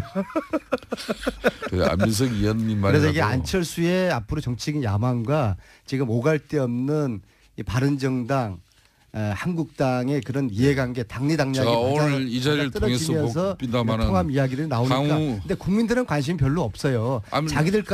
자기들만의 리그죠. 그만 해보세요. 내가 김 공장님 말씀 네. 좀 드리겠습니다. 다스가 누구 겁니까? 향후 정치 지형은 말이에요. 다스가 누구 거냐고요. 이제 문재인 정권의 이 자, 독단과 디그네티하게 또 여쭙습니다. 일방 통행식 국정 다스가 누구 운영에 겁니까? 우리가 대응하기 위해서는 1차적으로 보수 대통합에 우리 자유한국당과 바른정당이 이제 함께 뜻을 모색하고 그 MB와 다음은 친한 김성태 또 의원님 다스가 국민의당 누구 안철수 겁니까? 의원 안철수 대표도 진정한 한마디로 정치인이라면은 중도 보수를 아우를 수 있는 이런 거대 여당을 지금 막 문자가 야당을 쏟아집니다. 만들어야 다스는 MB 겁니다. 문자 쏟아지는데 MB 걸로 알고 계시면 김성태 되는 이 거예요. 시간 정말 맞습니까? 그리웠어요. 맞습니까? 서로 각자 자기 말하고 남 말 안 듣고 오디오 물리고. 다스가 누구 거예요? 말씀 좀 해주세요. 아시잖아요. 아 그걸 안민석 의원이 알지 왜 나보고 제가 그걸 한 가지만 더 강요하세요? 여쭤볼게요. 한 가지 마지막 네. 시간이 다 돼가지고 홍준표 대표와 서청원 의원 간의 대결은 누가 이깁니까? 결과적으로. 저는 이 부분은 참 부질없는 싸움 하는데 결국은 홍준표 대표의 지금까지의 상가 철학이 결국은 정말 만만치 않은 사람이에요. 그래서 홍준표 대표의 승리로 끝날 것이다. 녹취록은 큰 효과가 없을 것이다. 그렇습니다. 이 녹취록은 이미 그 성완종 1억 뇌물수수 건에 이미 1심 판결이 나기 이전에 이 홍준표 2015년 4월 18일 날 서청원 당시 의원하고 통화를 했다는 것인데 그 이후에 녹취록이 또 있나 보던데요. 그 통화 이후에 그때는 수사 중일 때예요. 그 이후에 1심 판결이 1년 6개월 떨어졌어요. 그 이후에는 서청 선배하고 통화하고 그런 거 없어요. 그러니까 그 윤석모 씨도 1심에서의 정언이나 2심에서의 정언이나 변함이 없습니다. 그렇기 때문에 이거는 우리가 이게 좀 보수 통합에 조금 뭐 걸림돌이 요 근래 잠깐 된 걸 그런 상황이지 이걸로 가지고 뭐 홍준표가 뭐 대표가 무너지고 그럴 김성태 상황 의원님 말씀 잘 들었고요. 4주 만에 반가웠습니다. 근데 다스는 누구 거예요? 다섯 건은 뭐 지금 현재 이 정권이 윤석열 중앙지검장을 통해서 사실상 수사 지시를 오다를 내린 것 같으니까 그 이번 국감에서 밝혔지 않습니까? MB 건은 아니죠. 아 윤석열 검사장한테 중앙지검장한테 이제 물어보세요. 그러면은 답을 해줄 거예요. 그분이 뭐라 그랬습니까? 국감장에서 법률적으로 판단하겠다. 근데 그러더라고요. 다스가 MB 끄라고 하면은 불친절한 AS. 오늘 또 간만에 내부자들 나왔더니 문자가 또 폭발했네요. 네, 문자 폭발해가지고 평상시에 모든 종류의 문자가 많이 밀려왔는데 두 분이 나오실 때 오늘 좀 색다른 문자가 있어서 하나 소개해드립니다. 두 분의 방송을 듣고 있으면 듣기 능력이 향상되는 것 같습니다. 네. 동의. 박지원 대표 코너명 요요 코플 요요 상박 털과의 동침 투닥투닥 상왕보고 예, 상황보고가 아니라 상왕보고 예. 개늑시 개와 늑대의 시간이라네요. 자 그리고 다스는 누구 겁니까? 나는 왜 비닐하우스 안에서 다스 체조송을 들으면서 팔다리를 움직이는가? 본인의 정체성에 대한 어떤 심각한 고민을 저한테 문자로 보내셨습니다. 네. 그리고 스트레칭 막 시작했는데 음악이 끝나서 너무 짧아요. 제주도에서는 다스는 누게 꺾과 예. 정확했나 모르겠네요. 이렇게 한답니다. 알아보는 민말릭 다스. 예. 해외에 계신 분들은 지금 현지어로 보내주고 계시군요. 예. 다스는 누구 겁니까? 우즈베키스탄에서 왔습니다. 다스 킴니키. 예. 태국어 이거 어렵네요. 다스 뱅콩 쿤 크라이캅. 예. 뒤쪽은 좀 익숙한데 크라이캅. 예. 뱅콩 쿤 크라이캅. 다스. 예. 자 어디 계시든 예. 그 현지어로 보내주시고 아프리카 쪽에서 안 오네요. 아프리카어로도 좀 예. 보내주십시오. 자 오늘 여기까지 하겠습니다. 도시건축가 김진애 박사님 나오셨습니다. 안녕하십니까? 네, 안녕하세요. 오늘 시간이 좀 됩니다. 앞에 듣기 평가 같았다고요? 네, 듣기 제가 평가 두 분 여기 스튜디오 들어오자마자 두 분 계셔서 제가 그랬어요. 못 듣겠다 꾀꼬리. 아니 이제 제가 이 시간 그 시간에 말을 잘 안 하는 이유가 뭐냐면 네. 이미 오디오가 두 분이 물리고 있는데 네. 저까지 하면 세 사람이 물려가지고 그냥 구경만 하고 있습니다 보통은. 그래도 그리워하시는 분들이 많은 모양이에요. 아니, 그거 여전히 들으면서 욕하고 네. 다음 주는 왜 안 나오지? 그리고 스트레스 풀고 샌드백이 필요해요 사회에는 역시. 샌드백이 서로를 치고 그런데 네. 서로로 딴 데를 쳐요. 네. 그래가지고 A가 하는 말이 B에게 가서 B가 A로 전달을 해야 대화가 되는 건데. 근데 이분들은 대화가 아니고요. 오늘은 드디어 디그니티 앤드 엘레간스까지 나와서 제가 정말 바깥에서 까무러쳤습니다. 그리고 헛소리도 나오고요. 자 오늘 윤보선 대통령 지난주에 했고 네. 오늘은 정치리디어 건축 네. 어디입니까? 오늘은 제가 사실 오랫동안 이걸 언제 해야 되나 했던 거를 이제 오늘 합니다. 노무현 네. 대통령과 봉하마을. 봉하마을. 정확하게는 뭐 봉하마을의 노무현 대통령 사저 네. 얘기를 하는 건데요. 제가 사실 얘기하려고 하는 거는 굉장히 특이한 게 봉하마을은 생가와 사가와 묘소가 같이 있는 그쵸. 같은 공간 안에 있는 우리나라에서 유일한 곳대입니다. 세계적으로도 드물 것 같아요. 굉장히 드문 데입니다. 네. 그 다음에 또 하나 제가 이제 그동안 윤보선 경교장 네. 여러 얘기를 했지만 대통령 사가에 건축가의 이름이 알려진 거로는 유일합니다. 아하. 그러니까 그 건축가의 이름은 사실 일반 조금 관심 있으신 분들은 다들 알고 계실 거예요. 정기용 선생님이시라고 이분도 2012년 이때 돌아가셨습니다. 마지막에 대장암으로 돌아가셨는데 굉장히 잘 알려진 건축가거든요. 근데 네. 이제 노무현 대통령 사저를 그러니까 지금 생각을 해보십시오. 그러니까 지난번에 얘기한 윤보선 대통령의 사가 누가 집장수 집이라는 이런 네. 표현을 하고 건축주의 입김이 굉장히 많이 들어갔다고 얘기하고 가령 우리가 이명박 대통령 사저 얘기하면 논현동에 결국 사저를 지었지만 네. 무지무지 큰 집이에요. 그 집이. 네. 근데 제가 건축가 이름이 나오는 걸 한 번도 들어본 적이 없습니다. 맞습니다. 보나마나 네. 이명박 대통령은 아마 톤키로 지셨을 것 같아. 제가 보기에는. 톤키로. 왜냐면 네. 시공자가 더 앞에 나오는. 근데 이제 노무현 대통령이 건축가를 기용을 하고 그 건축가와 함께 집을 지었을 뿐만 아니라 이 마을에 대해서 같이 생각을 하는 이런 전체적인 과정. 이게 사실은 정치적인 리더십일 뿐만이 아니라 이 건축의 리더십에도 굉장히 중요한 거다. 그리고 이 얘기를 좀 많이 좀 했으면 좋겠다고 생각이 들어서 제가 이제 가지고 왔는데요. 턴키로 맡기는 것과 건축가에게 맡기는 것의 차이를 잠깐 설명해 주세요. 그러니까 턴키라는 거는 이제 처음부터 이 땅을 사는 거 거의 뭐 땅 사는 것부터 시작하는 경우가 많은데 마지막에 열쇠 돌리는 것까지가 턴키인데 이럴 때는 대개 시행사 내지는 시공사가 맨 앞에 있습니다. 업자가 계약자를 이제 주로 건설사로 하는 거죠. 그리고 이제 보통 건축가는 그 시행사에 하청을 받아가지고 합니다. 그러니까 설계만 해주는 거죠. 설계만 해주는 거죠. 그런 경우에는 건축가하고 건축주하고의 관계가 굉장히 이제 안 그래도 을인데 이제 완전히 뭐 병이 되는 거죠. 그럴 경우는 만날 기회도 그다지 없고. 네. 근데 이제 이게 우리나라에 저는 하여튼 건축의 턴키가 너무 많은 것도 이제 굉장히 문제지만 뭐 건축가한테 먼저 맡기게 되면 어떻게 됩니까? 건축가한테 맡기는 경우에는 이제 건축가하고 이제 건축주가 여러 가지 얘기를 이제 많이 하는 거죠. 그래서 이제 안은 뭐 이제 여러 가지를 안을 만들고 난 다음에 그러고 난 다음에 그거를 잘 이행할 수 있는 시행사 그러니까 시공사를 이제 하고 대개는 또 그 건축가가 감리까지 하게 됩니다. 현장을 이제 전체를 통화를 하게 되는 거죠. 이 경우가 그랬습니다. 그렇군요. 근데 이제 이게 흥미로운 게 저도 이제 제가 그때 무슨 건축 정책 무슨 선진화위원회 위원장을 하고 있었기 때문에 집을 짓고 계신다는 걸 저도 알았거든요. 그러니까 뭔가가 하고 계시는 근데 아무것도 그때는 안 알려져 있었어요. 그래서 제가 굉장히 궁금했습니다. 그때는 이제 사적인 일이라고 생각했겠죠. 그럼요. 공적으로 공개할 일이 아니라. 그리고 정기용 선생님이 일을 하고 계셨다는 것도 알았는데 근데 이제 제가 이 얘기를요. 사실 여러분들한테 우리 이제 일반적인 사람들한테도 굉장히 얘기를 하고 싶은 게 이제 보통 건축 자기 집을 짓는다거나 아니면 뭘 할 때는 대개는 뭐 이제 이런 거 있잖아요. 싸게 짓는다. 아니면 내가 원하는 대로 짓는다. 근데 이제 그럴 때 사실 많은 사람들이 턴키로 가기도 하지만 건축가를 고를 때 굉장히 힘이 들어해요. 그렇죠.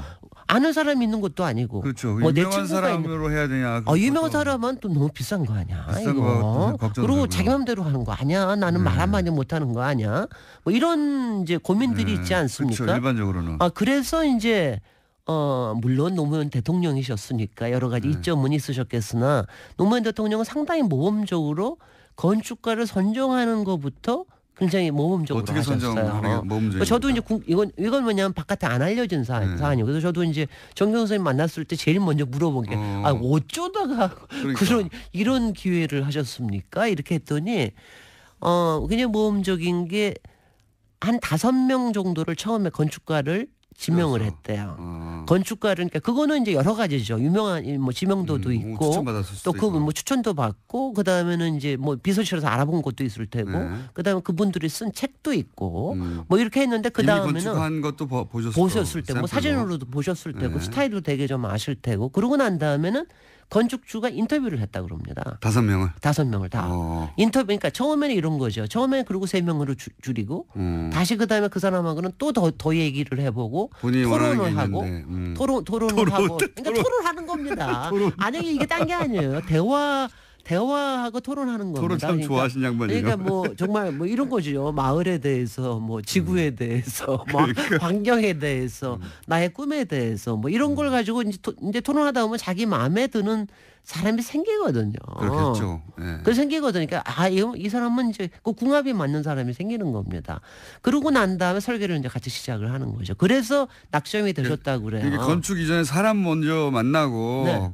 그 사람하고 내가 이런 걸 하고 싶은데 당신 어떻게 생각하냐 이런 이야기를 길게 나눈 끝에 이 양반하고 하면 내가 생각하는 집 그리고 주변 환경과의 어떤 조화 혹은 뭐 앞으로의 그 역할 이게 통합적으로 이 건축에 녹아 들어가겠다 이런 판단을 그런 판단을 이제 그러니까 대개 특히 이제 집을 설계하는 건축가인 경우에는 사실 건축주하고 친구처럼 되는 경우가 많아요. 그런 경우 근데 봤습니다. 친구처럼 정도가 아니라 사실은 제가 이런 표현까지도 쓰는데 저희가 어떤 때는 정신 분석 같은 역할도 합니다. 이 사람의 이제 심리 분석도 해야 되고 건축가가 그러니까 좋은 건축가는 그러니까 그 상대편의 비밀까지도 알게 되는 경우도 많아요. 그래야 그걸 반영할 수 있으니까. 그렇죠. 그러니까 가령 굉장히 사적인 비밀들, 가령 뭐 저한테는 어떤 건축주는 이런 얘기를 자기는 목욕하고 난 다음에 빨가벗고 돌아다닐 수 있는 집을 지어주세요. 이런 그렇죠. 표현을 하는 사람도 있어요. 가장 자기가 그거에 자기가 원한다 이거예요. 가장 사적인 그러니까 그런 얘기를 서로 간에 할 수 있을 정도가 되는 사람이 사실은 집의 건축가가 되는 경우가 많습니다. 그러니까 그거 하고요. 그다음에는 이제 제가 두 분이 잘 맞는 거라고 하는 거는 이런 게 있어요. 그러니까 건축가 중에는 굉장히 여러 종류의 특색이 다 있는데 건축가가 되게 이제 목이 뻣뻣합니다. 솔직히는 건축가가 목이 뻣뻣하다는 건 이게 이제 되게 잘난 척해요. 자존심도 세고 건축가 좀 잘난 척해요. 뭐 하여튼간에 뭐 인문학적 소양도 있고 또 뭐 자기네 뭐 여러 가지 일도 하고 그러니까 좀 그런 편인데 그 중에서도 제가 표현을 하는 건 뭐냐면은 이렇게 스테이트먼트를 하는 건축가들이 많아요. 그러니까 대화를 하는 게 아니라 그러니까 한마디 툭 던지고 왜 이게 진리야 뭐 이런 식으로 얘기하는 사람들이 있잖아요. 집은 이런 거지 뭐 이런 건축은 이런 거지. 건축은 뭐야 뭐 이런 많이 들어보셨을 겁니다. 근데 그런 안 만나요 저희는. 그럼 안 만나세요. 근데 바로 노무현 대통령이 그런 분들은 다 배제를 하셨어요. 스테이트먼트가 강한 사람들은 다 배제를 했어요. 그다음에 정경훈 선생은 대화를 할 수 있는 사람이다. 그러니까 정경훈 선생님을 평소에 잘 아는 사람들은 이걸 아실 거예요. 말하는 건축가라는 다큐 영화가 있습니다. 다큐 영화에서는 꽤 히트를 친 건데 그게 이제 이분이 무주에 가서 무주에 군수하고 더불어서 한 10여 년 동안 무주에 조금만 무슨 목욕탕 뭐 공설 운동장 이런 거 뭐 설계한 게 있어요. 그거를 가지고 마을을 완전히 바꿔놓은 거를 한 게 그거를 기록한 다큐 영화인데 거기도 보면 끊임없이 얘기를 해요. 할머니들하고 얘기하고 군수하고 뿐이 아니라 공무원들하고 끊임없이 그러니까 말하는 거. 그리고 그분의 이제 성향은 말하는 게 건축주를 알기 위해서뿐만이 아니라 공간이라고 하는 건축이라는 거는 말을 해야 된다.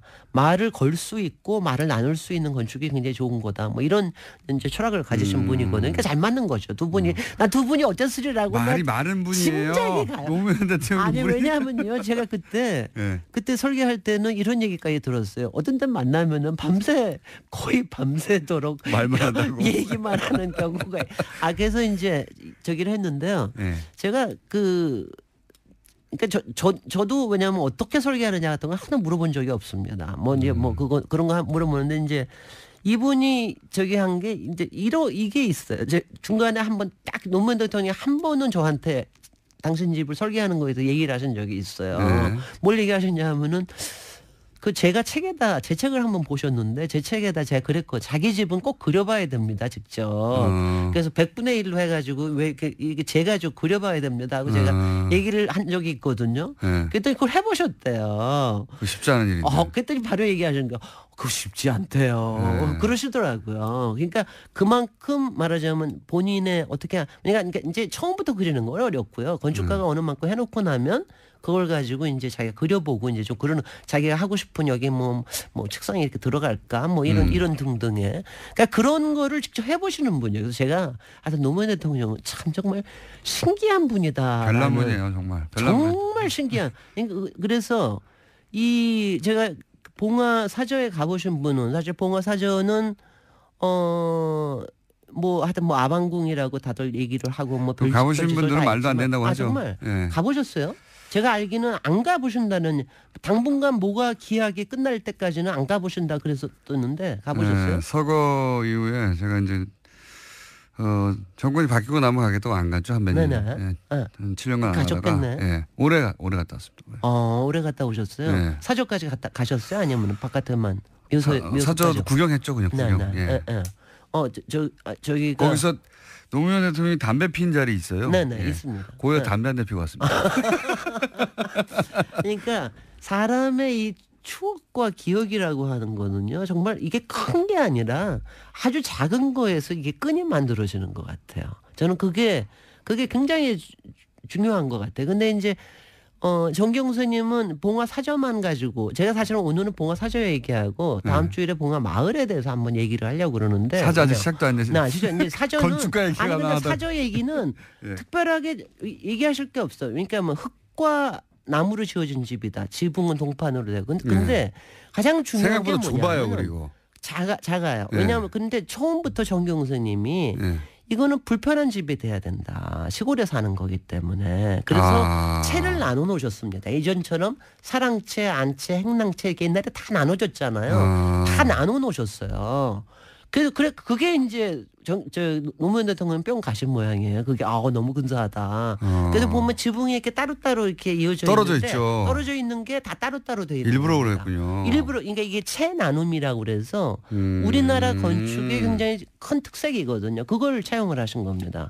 근데 이제 거기에도 보면 다 나눠서 좋은데 솔직히 사랑채 손님들이 이렇게 많이 오는데 맨날 부엌에서 들고 가기가 너무 힘이 들어서 권양숙 여사와 거기 맨날 툴툴대고 그러니까 나중에 부엌하고 연결하는 데만 지붕을 하나 만들었습니다. 거기는 비 오는 날 들고 가려니까 너무 힘이 들어서 그래서 이런 채 나눔으로 해서 만들어졌다고 하는 게 굉장히 특색이에요. 이게 조금 커 보이는 이유는 그 경호동 때문에 커 보여요. 같이 뒤에 70평 그러니까 집만 가지고는 한 110평 되는데 뒤에 70평이 같이 붙어 있습니다. 그래서 이제 아방궁이라고 했었죠. 그래서 이제 아방궁이라는 뭐 이런 얘기를 저기를 하고 그랬는데 하여튼 느낌은 어떠셨어요?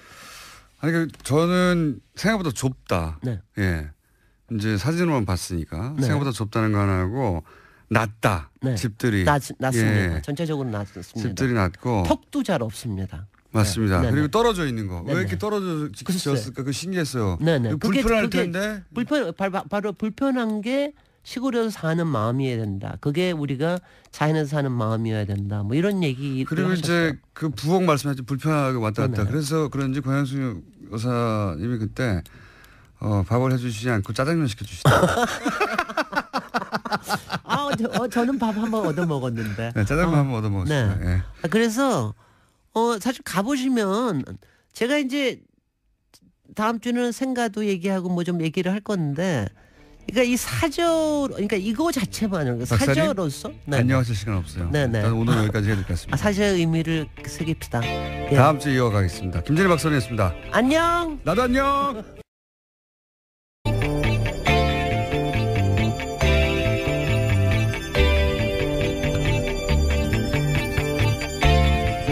안녕하세요. 김호준입니다. 최순실에게 기밀 문건을 유출한 혐의로 기소된 정호성 전 비서관에게 징역 2년 6개월이 구형됐습니다.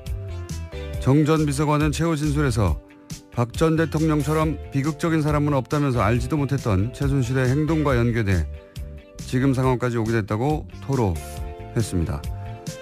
정 전 비서관 개인의 소회는 그것대로 이해가는 측면이 있습니다. 자연인 박근혜, 양친을 비명에 보낸 비극적 개인사의 주인공은 맞죠. 그런데 정치인 박근혜의 역사는 비극과는 거리가 아주 멉니다.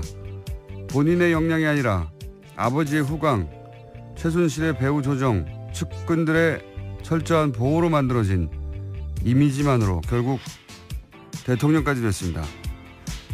정치인 박근혜는 비극은커녕 자신의 실체를 완전히 은폐하는 데 성공하는 대단한 행운을 정치 인생 내내 누린 거죠.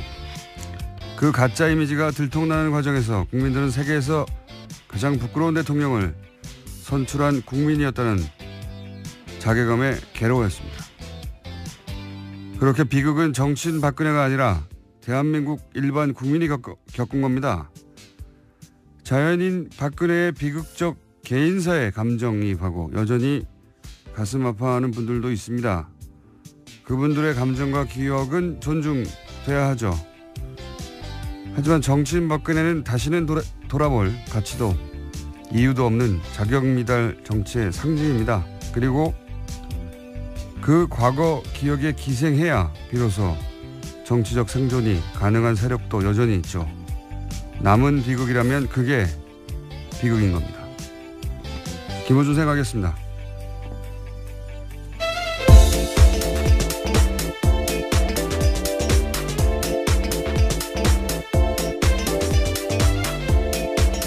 시사인의 김은지입니다. 다스 누울 겁니까? 네.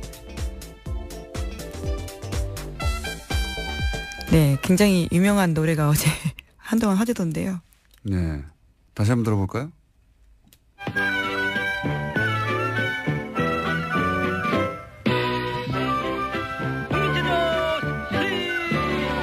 다스체조. 하나,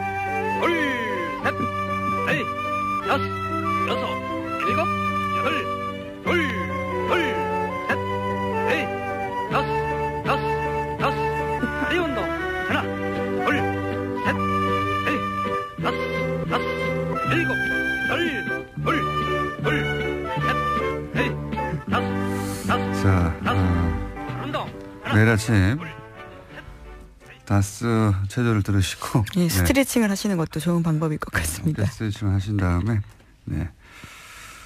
카톡이나 게시판에 다스 누구 거냐고 열심히 물어주시고. 자, 첫 번째 뉴스는 뭡니까? 네, 어제 2012년 국정원 댓글 사건에 대한 경찰의 수사 발표, 중간 수사 발표에 대해서 말씀드린 바가 있는데요. 대선 사흘 전 밤중에 이례적으로 경찰이 국정원 댓글 사건에 혐의가 없다라고 밝힌 바 있습니다. 그리고 국정원이 바로 또 똑같은 내용의 논평과 함께 당시 야당에 대해서 국정문란, 국정문란으로 고소고발하겠다고 했었죠. 10분 차이로 그런 일들이 있어서 검찰이 들여다보고 있다라는 건데요. 뿐만 아니라 새누리당에 대해서도 들여다보고 있다라는 기사가 나왔습니다. 박근혜 후보 같은 경우에는요, 당시에 국정원 댓글 공작 의혹에 대해서 증거 없다라면서 토론회 때 반박한 바가 있는데, 그날 박근혜 후보뿐만이 아니라 새누리당 김무성 선대위 총괄본부장도 수사 발표가 나온다라고 알렸었고요. 또 박성규 대변인도 오늘 중으로 수사 결과 나온다 이렇게 알렸었는데, 그와 관련해서 어떻게 정보를 알았냐를 알아본다는 거죠. 다 짠 거죠. 새누리당 입장에서는 당시 국정원 댓글 공작이 없었다고 해야 하는 상황이었고, 대선 3일 전이었기 때문에. 그래서 사실은 김무성 당시 총괄본부장은 낮부터 그런 얘기를 했어요. 낮부터. 댓글 발견되지 않았다. 새누리당이 국정원에 지시하고 국정원이 경찰에 지시한 언제 발표하자. 언제 발표하느냐? 토론회 끝나고.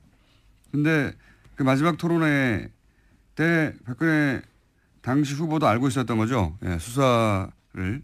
알고 있을 수밖에 없는 게 그렇게 하라고 지시했으니까요. 그래서 토론회 때는 댓글이 발견되지 않았고 그렇게 국정원 댓글 공작이 사실이 아니면 책임져야 하고. 네, 그런 식으로 계속 몰아붙였습니다. 문재인 후보를요. 그리고 나서 토론회 끝나자마자 경찰이 댓글이 없다고 발표를 하고 국정원도 바로 발표를 하고 다 짜고 판을 짜놓고 했던 거죠. 자신이 원하는 대로 수사 결과를 만들어냈고, 토론회는 그걸 토대로 상대 후보를 몰아붙였고, 그리고 나서 경찰이 발표하고 국정원은 고소고발한다고 하고. 네, 그 당시 통화 내용만 보더라도요. 국정원 그리고 경찰청, 서울경찰청 쪽이고요. 또 새누리당, 청와대까지 모든 관계자들이 계속해서 통화한 내용도 있다고 합니다. 당시 그러니까 선거를 사실은 국정뿐만 아니라 모든 기관들을 동원해서 짜고 친 거죠. 뭐. 토론회까지도. 이 이야기는 사실 5년 전 대선 당시에도 나오긴 나왔어요. 어떻게 다 알고 있었냐 미리. 그리고 어떻게 이렇게 토론회 끝나자마자 한밤중에 경찰이 수사 결과를 밤 11시 발표를 하냐. 중간에 그것도. 네, 심지어 일요일 밤이었습니다. 정말 이례적인 일이었는데요. 이례적인 게 아니고 지금 말도 안 되는 그냥 이례적이라는 표현도 부족해요. 말도 안 되는 일이 벌어졌고. 왜냐하면 선거가 3일 후니까요. 급하니까. 경찰이 급할 게 뭐 있습니까? 발표하고 국정원도 고소고발한다고 하고. 이걸 다 짜고 한 거 아니냐. 아니냐가 아니라 짜고 했겠죠. 그걸 이제야 수사한다는 겁니다. 5년 전에는 그냥 넘어갔고. 자, 다음 뉴스는요. 네, 또 관련된 소식이 있는데요. 검찰 고위 간부가 박근혜 정부 국가정보원에서 댓글 공작을 은폐하는 TF에 포함됐다라는 한국일보 보도도 있습니다. 검찰이 관련 사실을 확인해서 소환 조사하겠다라는 건데요. 장호준 부산지검장입니다. 국정원의 근무 당시에 검찰의 댓글 수사를 방해하는 현안 TF에 포함됐다라고 합니다. 이건 이제 뭐 국정원 수사를 방해한다는 건 이틀 전인가요? 3일 전에 얘기했던 검찰에서 국정 댓글 수사할 때 그때 세트로 가짜 사무실 만들어 놓고 가짜 문서를 잔뜩 만들어서 그 사무실에 집어넣어 놓고 여기가 댓글 공작을 한 곳이니까 여기를 압수수색하라고 했던. 네, 트루먼쇼 같은 장면을 연출했던 곳이죠. 그 사건을 준비했던 TF에 부산지검장이 포함되어 있었다는 겁니다. 그러면 뭐 수사를 해야죠. 지금 현직이니까요.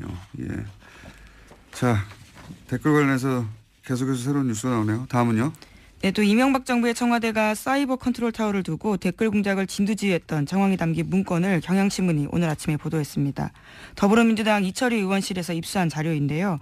2008년 유관기관 보고 문건이라는 제목의 내용입니다. 여기를 보면 사이버 컨트롤 타워가 청와대 홍보기획관실과 위기정보 상황팀 두 축으로 편제되어 있는데 특히 국민소통비서관실의 역할에 대해서는 문건에는 국정 관련 인터넷 공간 통제를 위한 컨트롤 타워다라고 쓰여 있습니다. 여기서 중요한 포인트는 두 가지네요. 하나는 홍보기획관실 당시 책임자가 지금 현재 썰전의 박영준 교수 아닙니까? 네, 그렇습니다. 당시 홍보기획관이었습니다. 조만간 얘기가 나오겠네요. 그게 한 가지 있고 또 한 가지는 매일 대통령에 보고됐다.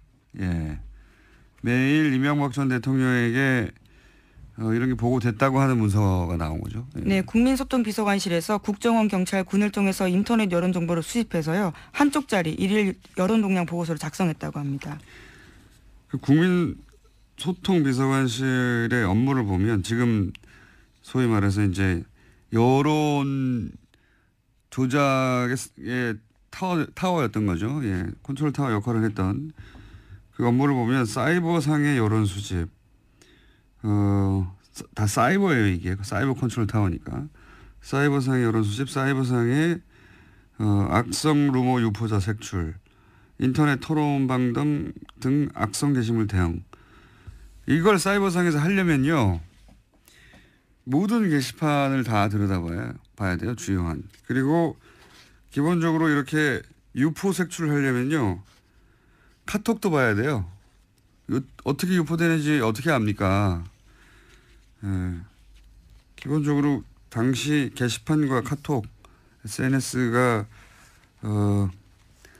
전 국민적 사찰을 당하고 있었다. 이런 정황의 하나라고 보는데 이것도 수사 대상이 돼야 되겠죠. 네, 문건이 나온 거라서 수사에 들어갈 수밖에 없습니다. 자, 그 당시에 어떻게 여론 조작을 했고 댓글 공작을 했는지에 관련된 뉴스가 끊임없이 나오네요. 새로 본 게. 네. 또 있습니까? 네, 또 오늘 아침 한겨레 신문 같은 경우에는 해킹 관련된 소식을 보도했는데요. 이명박 정부 시절에 국정원이 미스 USA라는 사이트를 해킹하려는 계획을 세웠다라는 겁니다. 관련된 해킹 계획 문건이 나온 건데요. 미스 USA 같은 경우에는 미주 최대 여성 온라인 커뮤니티입니다. 뿐만 아니라 박근혜 정부에서도요. 해당 사이트가 2차례 해킹 공격을 받은 적이 있는데 이것도 국정원이 관련돼 있을 가능성을 보고 국가정보원 적폐청산 TF가 조사를 진행하고 있습니다. 여기는 이제 해외 미주뿐만이 아니라 해외 교민들 온라인 커뮤니티 중에서 최대 커뮤니티로 저는 알고 있는데 이게 윤창중 전 청와대 대변인 성추행 관련해서 여기서 먼저 나왔어요. 예, 네. 단독한 곳이죠 여기가요. 단독이라고 하기는 좀 그렇지만 언론이 아니니까. 기자 입장에서는요. 네. 근데 여기서 처음 폭로가 됐고 뭐 예를 들어서 미국산 그 수입 쇠고기 반대 촛불 시도 여기서 발단이 그 해외에서는 됐고 최대 커뮤니티다 보니까 여기를 상중하거나 또는 상시 모니터링을 하고 있었다는 거고요. 거기가 어떻게 돌아가는지 알려면 그래야 되는 거죠. 글이 뭐 하루에 10개 올라오는 데가 아니니까. 그런데 해외에서도 이런 걸 상주하고 혹은 담당자가 있었다면 국내 커뮤니티는 뭐 당연히 있지 않았겠습니까? 국내 대형 커뮤니티도 당연히 상주하는 담당자가 있었을 것이다. 연결을 생각해 볼 수 있고요. 그리고 국내 게시판들의 해킹이나 또는 개입은 없었겠는가. 그리고 그냥 상주만 했겠냐. 쳐다보기만 했겠냐. 다른 데는 댓글을 다는데 이 게시판에 상주하고 담당하면서 했다고 합니다. 이 의원은 박근혜 정부 시절에 홍보수석이었었는데요. 세월호 참사 당시에 KBS 보도에 압력을 행사한 혐의를 받고 있습니다. 그렇죠. 예, 전화해가지고 예, 2번 전화한 녹취록이 나와버렸죠. 네, 예. 굉장히 리얼한 내용이 담겨 있습니다. 예. 들어보시면요. 뭐 그거 말고 딴 걸로 내라 그러든지 뭐 말들이 많죠. 왜 이러냐고 뭐 다그치고. 자, 오늘 여기까지 하겠습니다. 네, 시사인의 김은지였습니다. 감사합니다. 네, 바로 이어서 리얼미터 권순정 조사 분석실장 나오셨습니다. 안녕하십니까? 눈빛 초롱초롱입니다. 오늘은 그 주간 조사는 약간 짧게 하고 네. 현안 조사를 약간 길게 하는 게 어떨까 싶습니다. 네, 그렇게 해보시죠 뭐. 네. 자, 왜냐하면은 이 정당이나 대통령 지지율이 올랐다고 해봐야 맞습니다.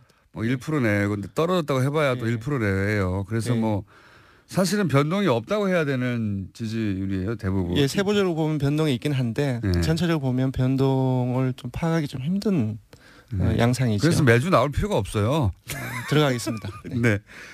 대통령 지지율은 보니까 소폭 내렸네요. 0.4%. 네, 문 대통령은 67.4%를 기록했습니다. 0.4%포인트 소폭 내렸고요. 4주째 1, 2포인트 미미한 변동폭으로 60%대 후반 지지율이 계속 이어지고 있습니다. 잠시 보면은 이제 경향이 보이는데요. 보수층에서 3주 연속 떨어지고 있습니다. 1.7, 2.8, 4.8%포인트. 반면 진보층에서는 3주 연속 올라가고 있어요. 그러니까 이전에도 계속 말씀을 드렸는데 여야 정치 공방이 이제 많아지고 그런 과정들 속에서 진영 간의 양극화가 일어나는 것들이 계속 나타나고 있고요. 하지만 보수 정당이 합친다는 얘기도 나오고 하니까요. 네, 그런 영향도 있습니다. 다음으로 정당을 넘어가면 민주당도 역시 내렸습니다. 1.4%포인트 내린 48.7%를 기록했고요. 자유한국당은 아주 약간 올랐습니다. 0.4%포인트 오른 18.5%를 기록했습를 완만한 상승세입니다. 국민의당도 완만한 상승세를 2주 연속 기록하고 있는데요. 역시 0.4%포인트 오른 6.6%이고요. 바른정당은 조금 폭이 약간 큽니다. 0.9%포인트 내린 4.9%로 정의당과 함께 최하위로 밀려났습니다. 정의당은 지난주와 동률인 4.9%. 이거 사람들이 기억도 못합니다. 0.4, 0.5, 0.9. 예, 거의 비슷한 지지율이 4주째 이어지고 있다. 앞으로는 이 정도면 그냥 변동 없다고 해주세요. 오차 범위 이내로 변동 없다. 네. 다만 추세는 이러하다. 완만한 상승세, 완만한 하강세 혹은 보합세. 사실은 이 정도면 다 보합세라고 봐야 됩니다. 그렇죠. 보합세로 봐야 되고. 예. 다만 눈여겨볼 것은 좀 양 진영이 이제 보다 이제 양극화돼서 그렇죠. 그 양상이 지속되고 있다. 소위 이제 중도층이 조금씩 줄어들고 조금씩 진보 보수 쪽으로 겹집하는 양상.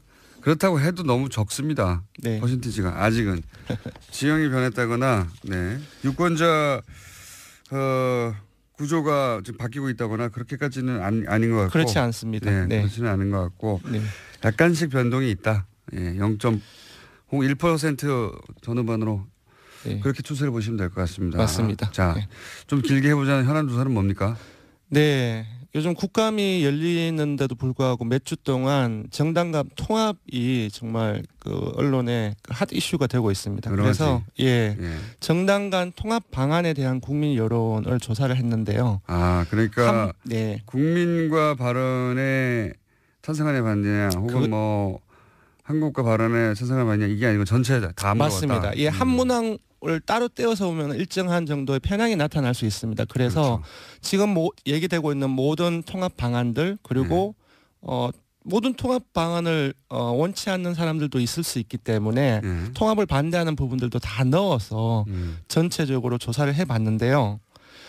모든 통합 반대, 어떤 통합도 그러니까 한국 발언, 민주, 국민 발언 어떤 통합도 원치 않는다, 바람직하지 않다라고 보는 응답이 38.7%로 가장 많이 나왔습니다. 굉장히 높네요. 예.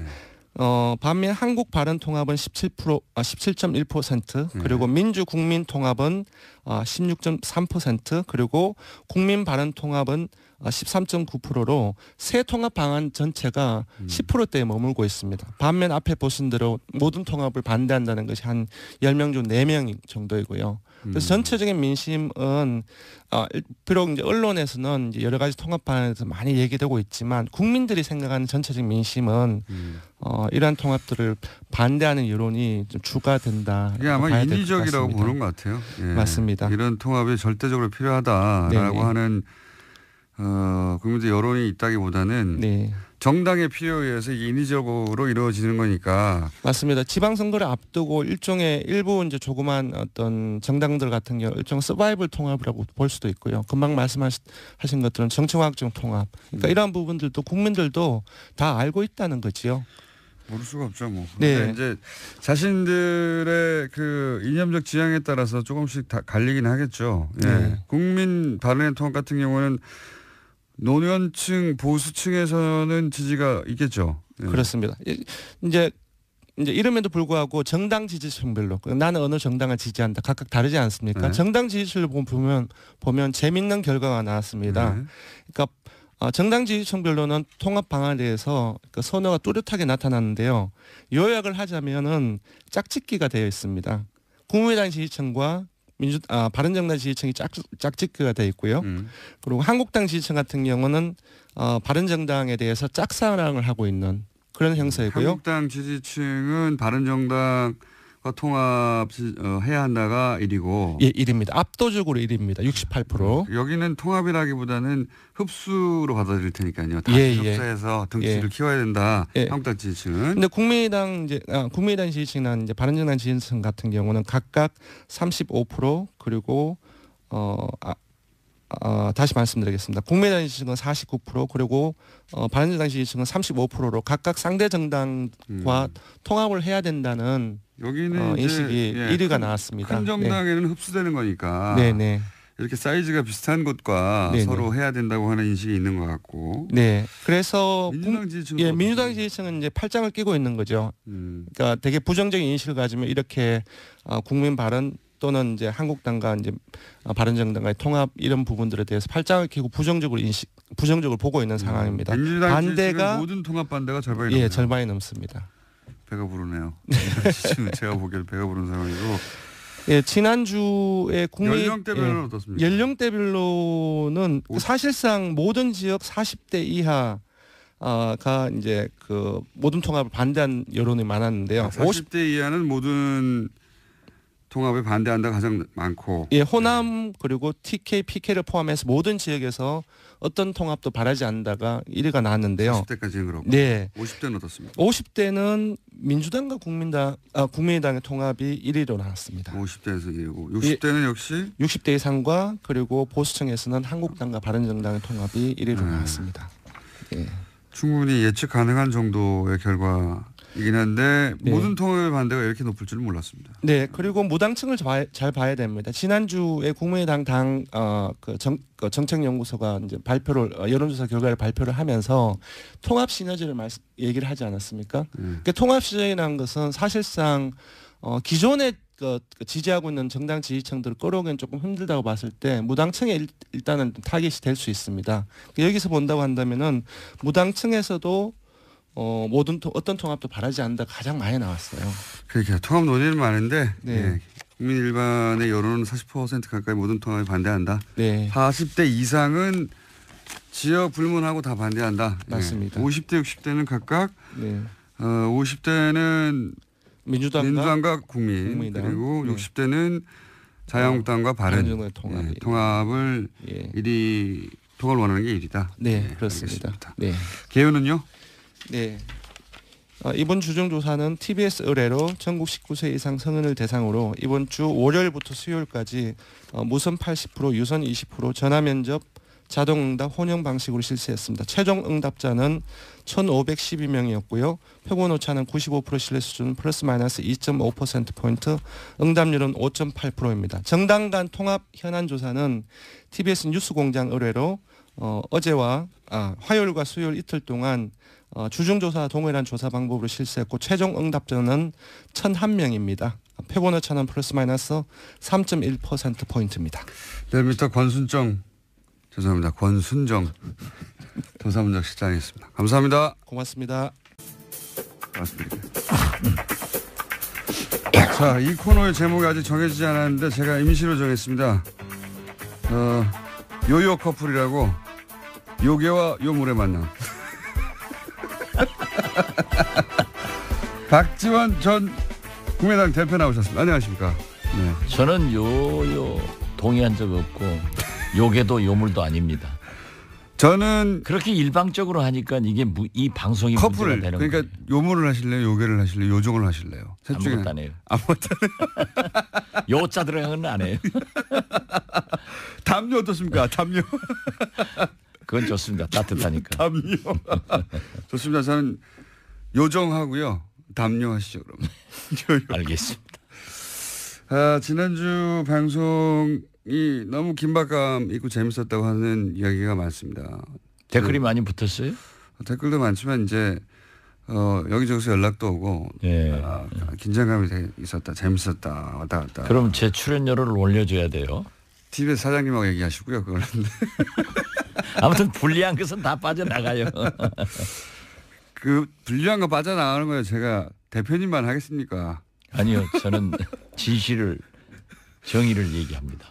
자, 지난주에 우려하고 걱정하시는 상황들 그렇게 돼서는 안 된다고 하는 것들은 이제 그렇게 돼서는 안 된다고 하는 말씀대로 됐어요. 그렇죠? 통합적으로는 이제 못 가는 거 아닙니까? 당장 그죠? 꺾인 거죠? 그 드라이브는. 아직은 불씨가 있는 것 같아요. 그래요? 왜냐하면 흉이 아니고 안철수 대표는 굉장히 고집이 있어요. 그래가지고 자기 하고 싶은 대로 계속 밀고 가는 그런 끈질김도 있어요. 그렇기 때문에 조금 더 두고 봐야 될 거예요. 아직 완전히 포기한 건 아닌 것 같다. 저는 그렇게 봅니다. 게시판에 직접 여러 가지 아이디로 글을 안 달았겠는가? 예, 당연히 했겠죠. 그러니까 이제 본인들이 잘 가는 대형 커뮤니티에는 항상 상주하고 모니터링하고 개입하고 심지어는 필요하다면 해킹도 해서 필요한 일을 하는 그런 국정원 담당자가 있었다라고 강력하게 추정하는 바입니다. 예. 해외에 있는 사이트도 이렇게 하는데요. 본인들이 잘 가는 그런 게시판들에 눈에 잘 띄는 아이디나 혹은 뭐 아이디가 계속 변해가면서 여러 가지 활동하는 분들 주목해서 보시기 바랍니다. 예. 담당자일 수도 있습니다. 자, 다음 뉴스는요. 네, 또 박근혜 정부 당시 국정원에서는요. 북한 관련 정보도 조작해서 청와대에 보고했다고 합니다. 예를 들어서 2013년도에 북한 김정은의 고모부인 장성택이 숙청된 바가 있는데요. 청와대에다가 국정원은 이렇게 보고했습니다. 관련해서 오히려 북한의 체제가 안정되지 않을 거다라고 했는데요. 실제로는 사실과 다른 정보였다라고 합니다. 그런 얘기도 그때도 있었어요. 뭐냐면 소위 이제 권력의 이전, 그러니까 아버지 때의 사람이었기 때문에 흔들 수 있는 사람이 축청됐으니까 더 권력이 공고화된 거 아니냐 그런 얘기가 있었는데 국정원 내에서도 그렇게 보고했다는 거잖아요. 공고화될 것이다 오히려. 예, 그렇죠. 그런데 박근혜 정부에서는 이제 북한이 흔들린다. 예, 붕괴가 정반대로. 되고 예. 곧 망한다라는 것만 올렸다라는 거죠. 국정원에서 정상적으로 보고하는 내용도 박근혜 정부에서는 자신들의 업적이 아니라 그렇다면 뭐 했냐는 소리를 듣게 되잖아요. 그러니까 자신들이 대북 정책을 잘못했다는 말을 들을까 봐 국정원의 정상적인 보고도 정반대로 자신들의 광고 홍보에 도움이 안 되면 정반대로 통일은 대박이고 곧 북한이 무너진다고 그런 얘기로 완전히 정반대 얘기를 했다는 거죠. 네, 안보가 제일 중요하다고 했지만 사실을 다 왜곡한 겁니다. 자기들이 제일 중요한 거예요. 그냥 안보가 중요한 게 아니고. 예, 보수의 가치를 내세우니까요. 자기들의 안보가 가장 중요한 거죠. 항상. 그러니까 국정원에서 보고한 내용조차 정반대로 지금 홍보한 거 아닙니까? 그렇죠. 심지어 남재준 원장한테 직보된 사항이라고 하는데요. 전혀 반영이 되지 않고 오히려 반대로 올라갔다라고 합니다. 반대로 올라갔거나 혹은 뭐 정상적으로 올라왔는데 반대로 청와대에서 써먹었거나 했겠죠. 여하간 대북 관련해서 북한의 체제가 더 공고해지고 있다는 국정원의 보고도 정반대로 써먹었다. 예. 신선하네요. 그 내용은. 자, 하나 두 개 정도 더 할 시간이 있는 것이 오늘은 리얼미터가 미리 들어와서 자기 짧을까 봐. 어제 이후로 자꾸 난임이 늘어가고 있네요. 예. 정청래는 갑자기 시간과의 싸움입니다. 전화한다고 하더니 걸어와가지고 그 사이에 걸어왔어 그러더니 자 리얼미터 조용히 난입해서 앉아 있습니다. 예. 다음 뉴스 한두 가지 정도 하죠. 네, 이명박 정부 시절에 자원외교 실패했다라는 평가는 계속해서 받고 있는데요. 또 관련된 뉴스가 나왔습니다. 어제 JTBC가 보도했었는데 이명박 정부 당시에 3,300억 원을 투자했던 북미 지역 가스정 개발이 있습니다. 이와 관련해서 전액을 모조리 날렸다라고 합니다.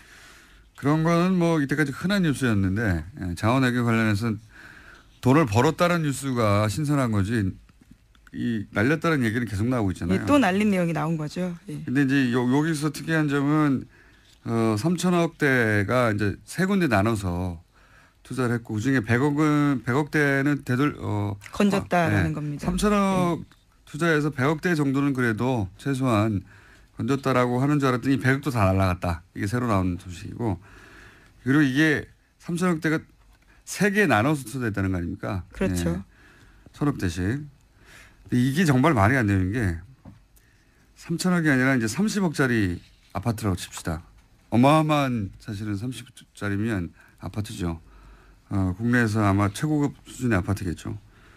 근데 그 집을 세 채를 누군가의 소개를 받거나 해가지고 집을 샀어요. 근데 이 집이 알고 봤더니 빵원이에요. 가치가. 그러면 이게 세 개를 연속으로 다 빵원이에요. 단순히 사기를 당한 걸까요? 아니면 누군가 중간에 같이 공모해서 해먹은 걸까요? 그게 참 연속해서 사기당하기 쉽지 않은데요. 예. 연속해서 이 사기를 당했다는 게 말이 되나요? 그것도 30억도 이해가 안 가는데 3천억을 저는 이거는 누군가 중간에 해먹지 않고서 있을 수 없는 일이다. 그리고 자원외교마다 이런 일이 벌어져요. 모든 자원외교마다. 하나같이. 예. 그래서 그 돈이 몇 조의 단위라는 거 아닙니까?